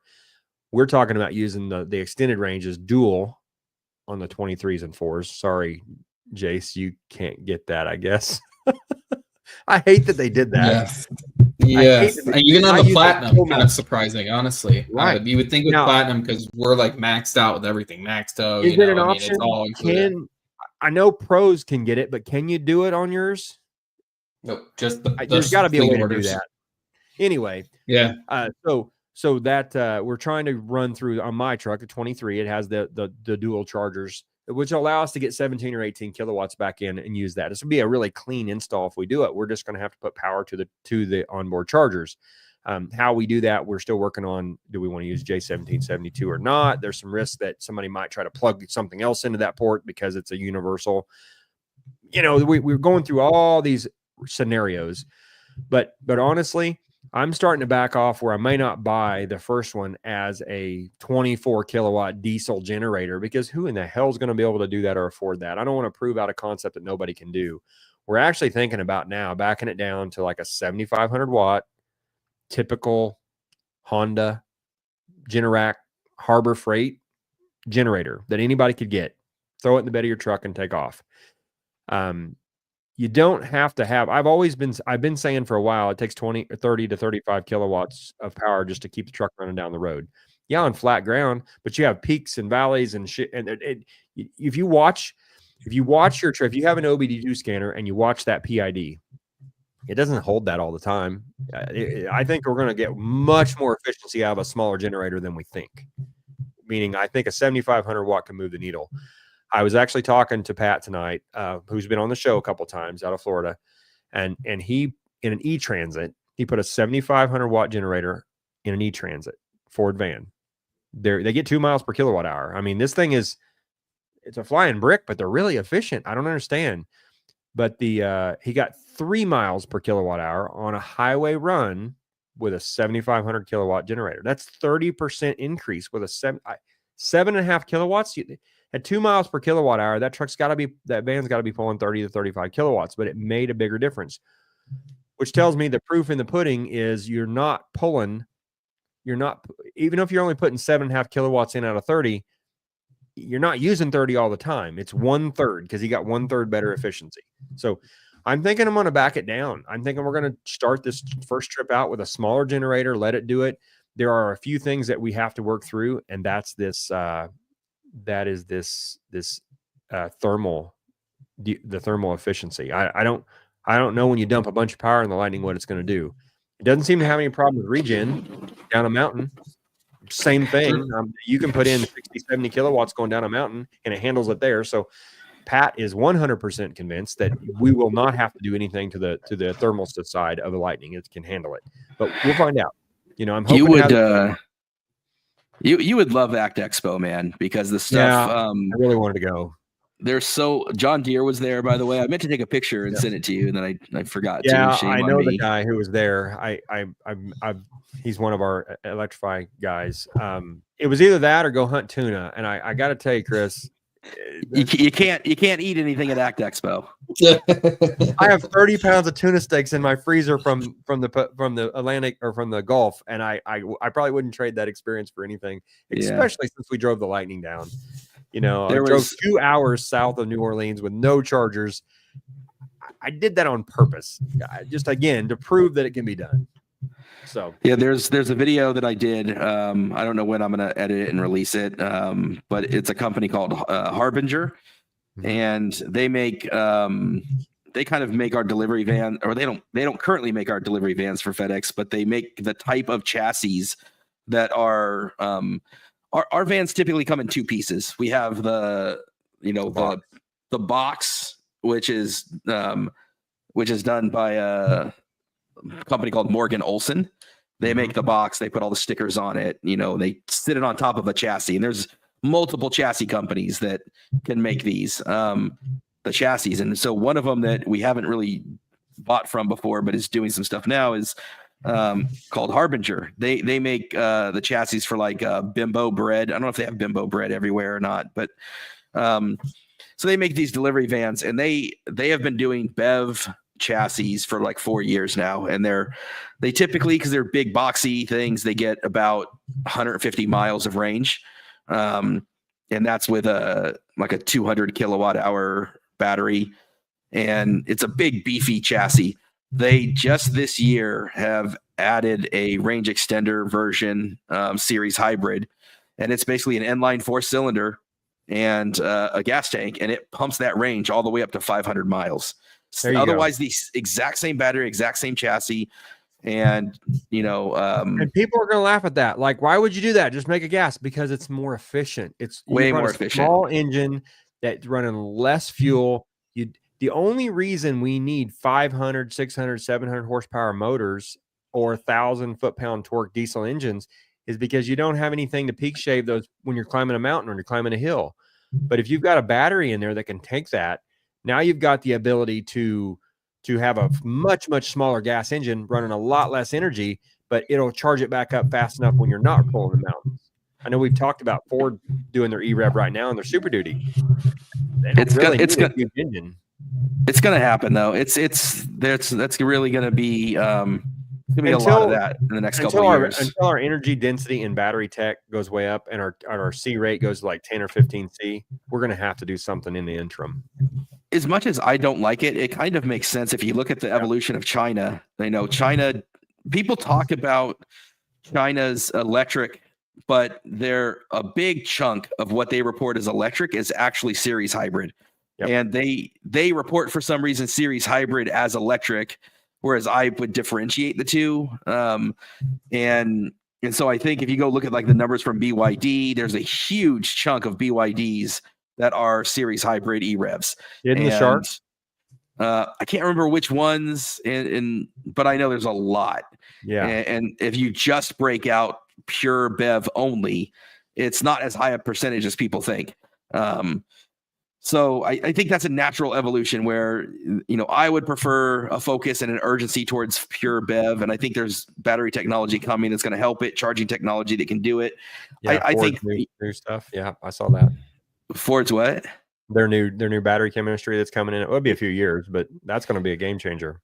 I don't know if it's going to be a game. I would love to hear more. I think I messaged Jace about, I wish they would, or maybe both of you, where I wish they would be more transparent about it. Like all the history of those is that there's a bunch of problems with them. Maybe Ford has solved them, but the idea that it's going to be coming and, in 4 or 5 years, 4 and 5 years, that's a lifetime in battery electric. It is, but if you look at it from an engineering standpoint, which is my life, we're working on stuff right now at Deere that you won't see till 29. I literally sit in meetings that programs are 29 and 30 and 31, and that's just the evolution. We are always 4 to 5 years behind tech by the time it gets to look at the Lightning 22. They started that in 15 or 16 to get there. They did. And so what was the battery tech they had available in 2016 or 18? It's not very good. There's an interesting, I don't know if you've seen it or if you ever get down the YouTube rabbit hole, but there was this kind of fascinating guy that has all Chinese farm equipment. And he was talking about how much cheaper he gets it than he gets the American stuff. And for the way he uses it and for what he uses it for on his farm, the Chinese stuff works perfectly fine. Yeah, but you can absolutely. What's that? Right tool for the right job. It's Harbor Freight versus Snap-on, that days old. Same Great thing. Great comparison. He's got like a lot of Harbor Freight type stuff, but for what he's using it for, it's incredibly inexpensive and does the job great. But you can tell physically it's not at the level of a John Deere, for example. And the thing is that in that case, John Deere being 5 years, taking 5 years to engineer something that there is no competition for, it kind of makes sense, right? Or the same thing with those big, the Caterpillar's making something that there's not really a Chinese equivalent for. But I would argue the Chinese in a lot of ways are ahead of us. So taking 5 years to develop something that there's no competition for is one thing. Being 5 years to develop something that your competition is already better than you at is where I'm concerned, because they're already, SK On and BYD and CATL, they're doing crazy stuff today. in battery tech. In 5 years from now, what Ford's doing could be completely irrelevant. But because you don't ever know with Ford, though, because they're so opaque, they don't share the details or they don't hype up their stuff. So maybe we're going to turn around in 27 and 28 and start seeing these phenomenal things that blow us away. But, and I mean this with all respect and love for Ford, if I was a betting person, and I'm not, but if I was, I would bet the reality is closer to what we just saw with the software, which is we're really trying hard and we can't do it. And they are, when it comes to the whole idea of a zonal architecture that they were trying to do, they've been working at it for years.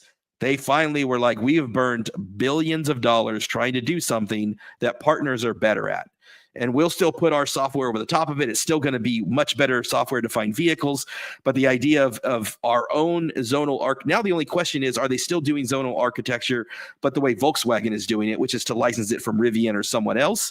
Or are they not even going to do that at all? Are they going to stick with this, a bunch of tier one support partners that are cobbling stuff together still, but still going to have software-defined stuff? Because they're not more transparent and forward with that stuff. And the guy that did the post about the battery tech, I even asked, I was like, hey, is this in conjunction with SK-On or CATL? Are you guys testing 800 volts? He's just like, hey, more to come, but he did say it was internal. He said it wasn't a partner. So it is something that they are doing internally. I'm guessing it's 800 because it would only make sense that it would be, but I bet you it is. They're so guarded. Well, that's how, and I'm not going to give away anything for Deere because I don't want to get myself in trouble. But we do the same thing. Deere, we're developing our own battery tech. It's not what you would think it is, and I know too much to be able to say anything else. But yeah, that's you're going to see some of that. I think the big OEMs. I did learn tonight talking to Pat that did you know that Chevrolet is not opening up any packs when they have a battery problem, taking the whole thing and swapping it. Ultium, you can't really work on Ultium. Those things are blade systems, and it's not like a cell that you can do much with. It's kind of a disposable pack. Yeah, they're just swapping them, which is unfortunate because I think that's what's where in my world. I went up and spent 2 days with one of the best in the nation, learning how to rebuild and do Tesla batteries, and I know how to work on them now. And whatever, Elon, I don't care about any of that. I care about the tech, and the tech is really good. The way those batteries are in there modularly, they're really tight. It's a good system, and you need to be able to work on those because you take your car into Tesla, they're going to tell you $14,000-$15,000, and that might be a good segue. What I wanted to bring up here too. I talked to a guy at the supercharger in Tulsa that allowed that he has a Model Y. He ran over a fire extinguisher and busted the port off the front of the battery, the coolant port. Tesla wants $15,000 to fix it because they're going to put a new pack in the car. And I'm like, that's a $39 fitting that we can fix. And I told him it's probably $1,000, $1,500 to do it because there's risk involved and all the technology that I have, the knowledge that I've gained to do it. But that's one of those things that Tesla won't touch it. I'm like, they won't open battery packs. They're like GM. They don't do modules. They send those out, have them remanned, and bring them back. There's not a lot doing it. I mean, yeah, Ford is doing pretty good by at least opening packs and replacing modules. Now I did want to bring up something though, because since I was at that supercharger, I did get to drive a Cybertruck for the first time. Yeah, again, that's right. All the hell with all the politics. I don't care about getting into if you like Elon or if you don't, or if you like Trump. I don't care about that. What I care about is what's cool with tech. That's kind of the point of this. And I thought that truck was going to be, what I had heard from Chris, from you and Jace. I think you've been around one a little bit. I was expecting loud. I was expecting awkward. I didn't get any of that. And I was on an 800-mile trip, 750-mile trip back home that day. That was our last stop. And this guy walks up to me and recognizes the hat or whatever and said, "Hey, are you okay? Sure, cool." He said, "Have you ever driven one of these?" Because he was in a loaner. He'd had it an hour. He said, "Let's go drive it." I'm like, "Well, yeah, let's go drive it." I was thoroughly impressed, but I had 3 things purely objective, some good, some bad here that I took away from that Cybertruck. Number 1, blind spots freaking everywhere. The front pillars, the back, you don't even look behind you. You're not going to see. I didn't like that. Now, but if you're used to driving a FedEx delivery truck, it's probably fine because you can see about as good out of a FedEx truck as you can a Cybertruck behind you. The blind spots never bothered me personally, and I think people said the same thing. I think you'd get used to it. Number 2, it turned on a dime. It was so awkward. The steer by wire is 90 degrees almost to just full turn. And that thing, I almost ran over the curb on the front tire because I cut it too short because the back end went around. So for me, trying to park that thing in an area like in Tulsa, that's a big selling point. More moving parts, more crap to break down. Yes, you're going to have that side of it, but that impressed me. Number 3, it was as quiet as the Lightning. And I know, Chris, you disagree. You drove one for a couple of days. I was only in one for 15 minutes, but I was listening for that specifically based on your comments. This one had no creaks, no rattles. We were on the highway at 75 miles an hour. I was driving it. I couldn't believe how quiet the truck was because I expected Tesla to be loud. The Model S, the Model 3, the Model Y, all of those are loud. I say loud. The Mach-E is even a little bit louder. Jace, you had one. The Mach-E is louder than the Lightning. I mean, it just is. Yep, absolutely. Yep. But not loud. But the Cybertruck, but it's louder. It was much quieter than the 3 or the Mach-E. The Cybertruck was. I couldn't believe that. To the point where it made me want one.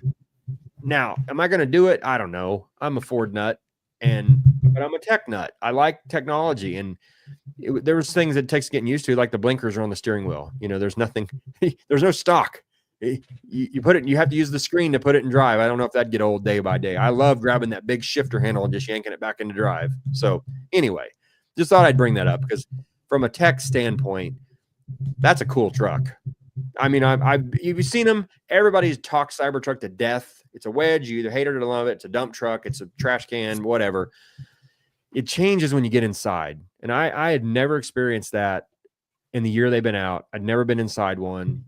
It was nice. I was impressed with the tech and what they did for their first truck. I wish it was a little less cyber and a little more Rivian or a little more something like the new Slate. That's going to be a cool little $20,000 truck just because it's so cheap. The Slate just looks like a lot of fun.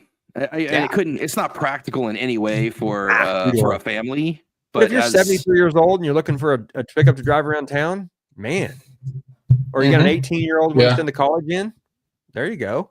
I can remember being in high school, and even, late 80s, early 90s, those little compact Japanese trucks, Nissan or the super popular.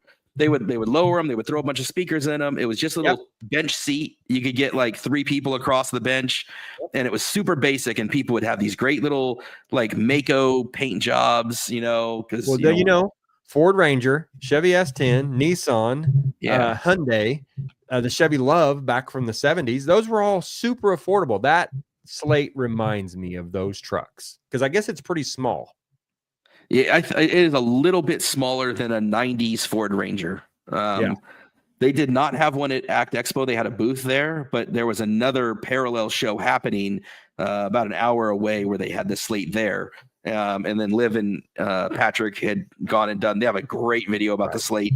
And Slate's the part on their video, if you watch, they do their impressions first, and then afterwards they show the kind of launch ceremony where all the different people talk about it. It's really good. Like, because we're sticking around for that part to see all of that because they do a really good job of talking about the brand and its ethos and what they're about, and this idea of, they make, what is it? They make it, you build it, or is it the other way around? They build it, you make it. It's they build it, you make it. Yeah. And all these, and the cool thing about it is, in the case of our trucks, for example, I didn't buy Blue Cruise. There's no way out of that. If somebody didn't buy the extended range, there's no way out of that. If they didn't buy vertical integration, and so with their stuff, they even designed it so it was easy to wrap. Like, there's not hard parts to wrap. It's so you can add over time. It's kind of the coolest like truck to get in high school. They talked about like everybody remembers and everybody has a story about their first car. And part of what they did was they went around and asked everybody, what was your first car? Tell me about your first car. And everybody was enthusiastic about their first car and everybody had a story about it. And it was rarely that my first car was this amazing thing of tech. It was always these cool stories, right? About how they had built something or more personalized it. And so I think they're trying to pick up on like the, just that kind of the feeling of that and making it accessible, because they talked about most of America, is making an average payment of, $600, $700, $800 a month. And there aren't these affordable options for people. They've been priced out of the market. There's a whole culture for that. I mean, there's people that they live to customize their car. I mean, we do it. Jace, your PPF and ceramic coat and wheels, you as much as you spend on it, you're still tweaking that thing, right? And so I grew up with that. The first truck I ever had, 78 Ford 4-wheel drive, and I was happy to have a rust bucket that I could tweak and customize and make it my own. The only thing I would wish that Slate would have done was offered a small engine as well, so that the market, they could saturate. Now, maybe they're not because they don't have the manufacturing ready. You put like a 1.4 liter or something in that thing with a little 4-speed auto, or maybe even a manual. I'd love to see a manual come back on one of those. Then everybody would buy one. But even then, I don't know. The $20,000 truck's going to be 150-mile range. Did they talk about any of the videos, the higher range? Like, what's it going to be? 200 for the Slate. Dollars. Oh, no, nobody knows. That was kind of Patrick and Liv's thing too, is like, does it launch at 27 with incentives? You can get it just below 20, but then all of a sudden you turn around and you add the roll bar, you add the cover, you add, the iPad, you add the speakers, you start adding stuff. Suddenly it's a $35,000-$40,000 car. When you can go out and get like the Ranger. Nissan. Yeah, well, you can go get an electric like the Leaf or the Aria or Chevy Bolt or something. Yeah, and that's a fully functional, fully integrated package. But they didn't release any of those. It's still like a lot of these things. It's still 2 years away. A lot can change in 2 years. Let's see. It's fun to think about, but let's. A lot of people Ford is 2 years out. They're 2 years out. There was a great unveil that I'll do a video of a company called Indigo that out of South Korea that's going to be building. And they have these little kind of courier vans. I'll launch a video about that. It's pretty cool. 2 years out. Everybody likes to be 2 years out. 27 and 28 are a year, man. We've said this before, but 27 and 28 is going to be a neat year for Ford. For all these companies coming up. Aptera's got theirs launching. It looks like it's going to go. Everybody, there's a lot of what ifs on that. I was in on it early. Mid-size Lucid, 2 years out. R2. They said R2's coming next year, but I will see. But mass production is probably 2 years out. It's probably a very limited run. Kind of like Gravity, right? Gravity's out right now, sort of. I think R2 is going to slow. Let me ask trickle. Was Ford there in any? Yeah.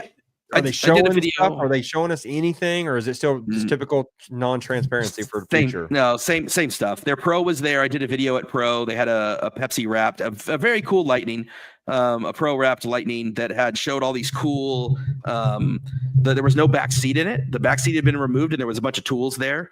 That's cool. And then in the back, it had this whole thing, like these fold-up doors and this whole thing that would slide out of the bed. Truck. And it was a pure work truck, and it was cool to see. I did a tour of that one and their e-Transit. Talked about the e-Transit less because it's less exciting. Those make a lot of sense.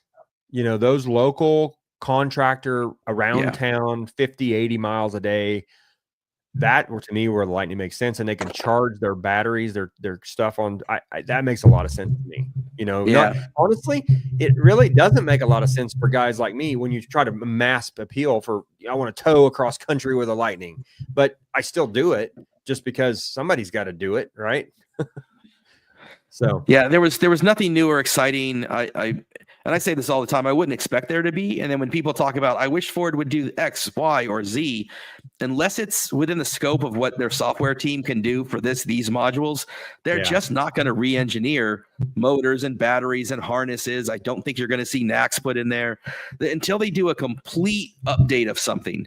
And so there's, and you just never know. They might roll out something really exciting. I would rather not have NACs. I don't mind an adapter. I don't have to buy the adapter the other way. Right now, if they said we're going to put NACs in, unless you can stop me at every Tesla station, I don't care. I don't need it. And that's the problem. That was one of the advantages I was seeing with the Cybertruck is I can go to all the Tesla stations. I don't have to fight. It's just, and I'd rather go to Tesla, but there's some places where we don't have that, right? We can't stop at all of them. There, even the 150s. I would use a 150. That's fine. My truck will take 150. Yeah, Shoop G. What a great name, Shoop G. Shoop G. The funny thing on the Ram Charger is I think they got the names backwards, man. Like when I think of charging, Ram charging, that should be the BEV. The BEV should be the Ram Charger, and then the Ram Rev. The Revolution would be the Series Hybrid. That's the thing that's I don't kind know. of Revolution. Ram Charger, it's charging. We could argue that. I like the Ram Rev. I was all in on the 500-mile Ram Rev. I like the look of the truck. I like the efficiency, and I'm not a Stellantis fan at all. But that Shoop G for the record agrees with me. So yeah. Well, before we go, I want to mention too, though, real quick, that this weekend is Ford Cars and Coffee. So at the World headquarters, Justin and I will be there. I think we're just going to take one of our trucks. I don't think we're taking both, but we are headed out tomorrow to Dearborn. We'll stay the night, and then we'll get up. I think we have to get up really early for Saturday. So So what time you heading out tomorrow? Because we're like 15 minutes over tonight. Yeah, all good. I gotta get up and get my crap around. I gotta make sure my truck is clean. It's pretty clean already, but it's gonna rain, so I just don't know how much time I want to waste. You gotta allow extra time for extra charging with these extended ranges. I guess he's used to it. Maybe you're not. I don't know. It's kind of funny. I mapped it, and I was like, for the first time, at least for my truck, of course, and that's what I usually drove. I don't have to charge to get to Dearborn. If I leave my house at 100%, I can arrive at Dearborn, no problem. It's 160 some miles. That's awesome. And I was like, that's a change. Wow, you still have 40% left. 20%. I know. I was like, wow, this is going to be great. So, because every time I looked, it's at least probably one quick charge, even if it was 5 minutes at the EA, it was a quick one. So, scout out some of those Michigan deals for me, man. Find me a truck while you're up in Dearborn. Yeah, I'll talk to some people. I think actually a couple dealer friends will be there, so I'll definitely ask them and see if they have any leads. See if Ford forgot one somewhere in one of those massive parking lots that we saw. I will. Yeah, I tried to sell him my Lariat, but he's all hooked on a warranty. So I get it. His experience, what can you blame him? I need a warranty. And if anybody knows, California's got these weird rules about warranties. I don't really understand what options there are. If anybody's an expert at warranties, drop a line in the comment, drop me a message. Like if I go to buy a truck from a dealer and I say, dealer, put on an extended warranty before I buy it, and then I buy it and it's already got a paid for extended warranty, but then I pay for higher on the, I don't buy that warranty direct. That somebody else, either a private seller or a dealer, buys the warranty, and then I buy a warranted vehicle and bring it back into California. Will that transfer? Will they not let it transfer? I feel like I've heard people use other addresses. You might do some research because there's some workarounds that I've seen. So I feel like the address thing I've looked into before because I always thought it would be cool to get a Colorado vehicle because of obviously all the things. And I have an aunt in Colorado. Shout out Aunt Teresa, even though you're a Broncos fan. But you have to have a physical address there with a driver's license for a certain amount of time. I can't remember what the time was. And my parents live in Florida. I think it's the same thing there. So that's why Kyle Connor registered his Cybertruck under his dad's name in Florida. Right. And so it's harder, I think, maybe Montana or somewhere has some weird stuff. But even Montana, I know there's some weird registration rules in Montana where that most of the other states have caught up with, mainly because they want to get your sales tax and they want to do all this other stuff. So they figured out most of those loopholes. If someone knows one, talk to me. I'd love to hear about it. But that's where I'm kind of leaning towards either an ultra cool lease deal somewhere where it's just my payment's not that much different than it is today, but and then I can pocket that cash and wait for T3. I don't know that I want to start a 5-year payment plan and then T3 has something exciting and I'm still in an outdated vehicle that Now I've got depreciation. I don't know that buying something brand new is the way to go unless they're, again, have one sitting on a dock somewhere. They're just dying to move and they're willing to make me a screaming deal. That's what you need to find. Yeah, Well, and there I were will definitely ask around. There'll be some good context there, so I'll definitely ask around and see what we can get you, and we'll find something. I'm sure. Yeah, that'd be awesome. If anybody is in the area, though, we will be at Dearborn at the Ford World headquarters, so we'd love to see you there if you're available. Take pictures, man. Can't wait to see that. Yeah, we will. Yep. What an ultimate place for a cars and coffee, man. I know. Yeah, it's going to be exciting. If I was close, I would be there. You guys, I'm all out here in the island in Kansas. I have a hard time getting to these cool places when you're east. No, it's nice to be sort of near Dearborn. It's nice to be close. How far is Tim Bart's from you, by the way, Martin? He's in Salina, so that's like 3 hours, 2.5. 3 hours. That's not bad. Yeah, at the Ford dealer. Yeah. I always thought it would be cool if Tim could find me a deal. I go buy something from Tim, drive over to you, you do all the stuff you do to it, and then I drive it home. The 25, you won't need the stuff, but I hear you. Yeah. Yep. I don't think I would find a good deal on a 25 though. I think it would have to be a 24 sitting around or something like that. Anyway. Even a 23, I worry is too close to warranty being over because that's going to end in 26. That's just next year. So it kind of needs to be a 24 or it needs to be a 23 with an extended warranty already attached that, again, would make sense. So it seems like the older 22s and 23s are in that 40,000 range. And then if you jump to 24, it jumps to the 60,000. And there doesn't seem to be much in between. Right. So we'll see. Well, it's been a long one tonight. We're about 20 minutes past what we normally do, but we had a lot to cover with all this stuff. So, Jace, good luck tomorrow. Hopefully everything goes well up there.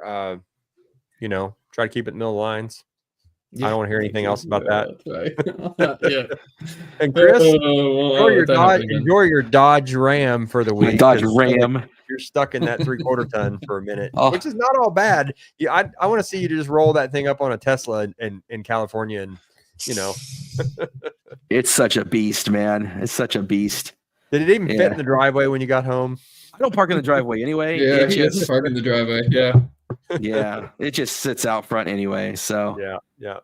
Well, I think we're gonna call it a night. I appreciate everybody watching.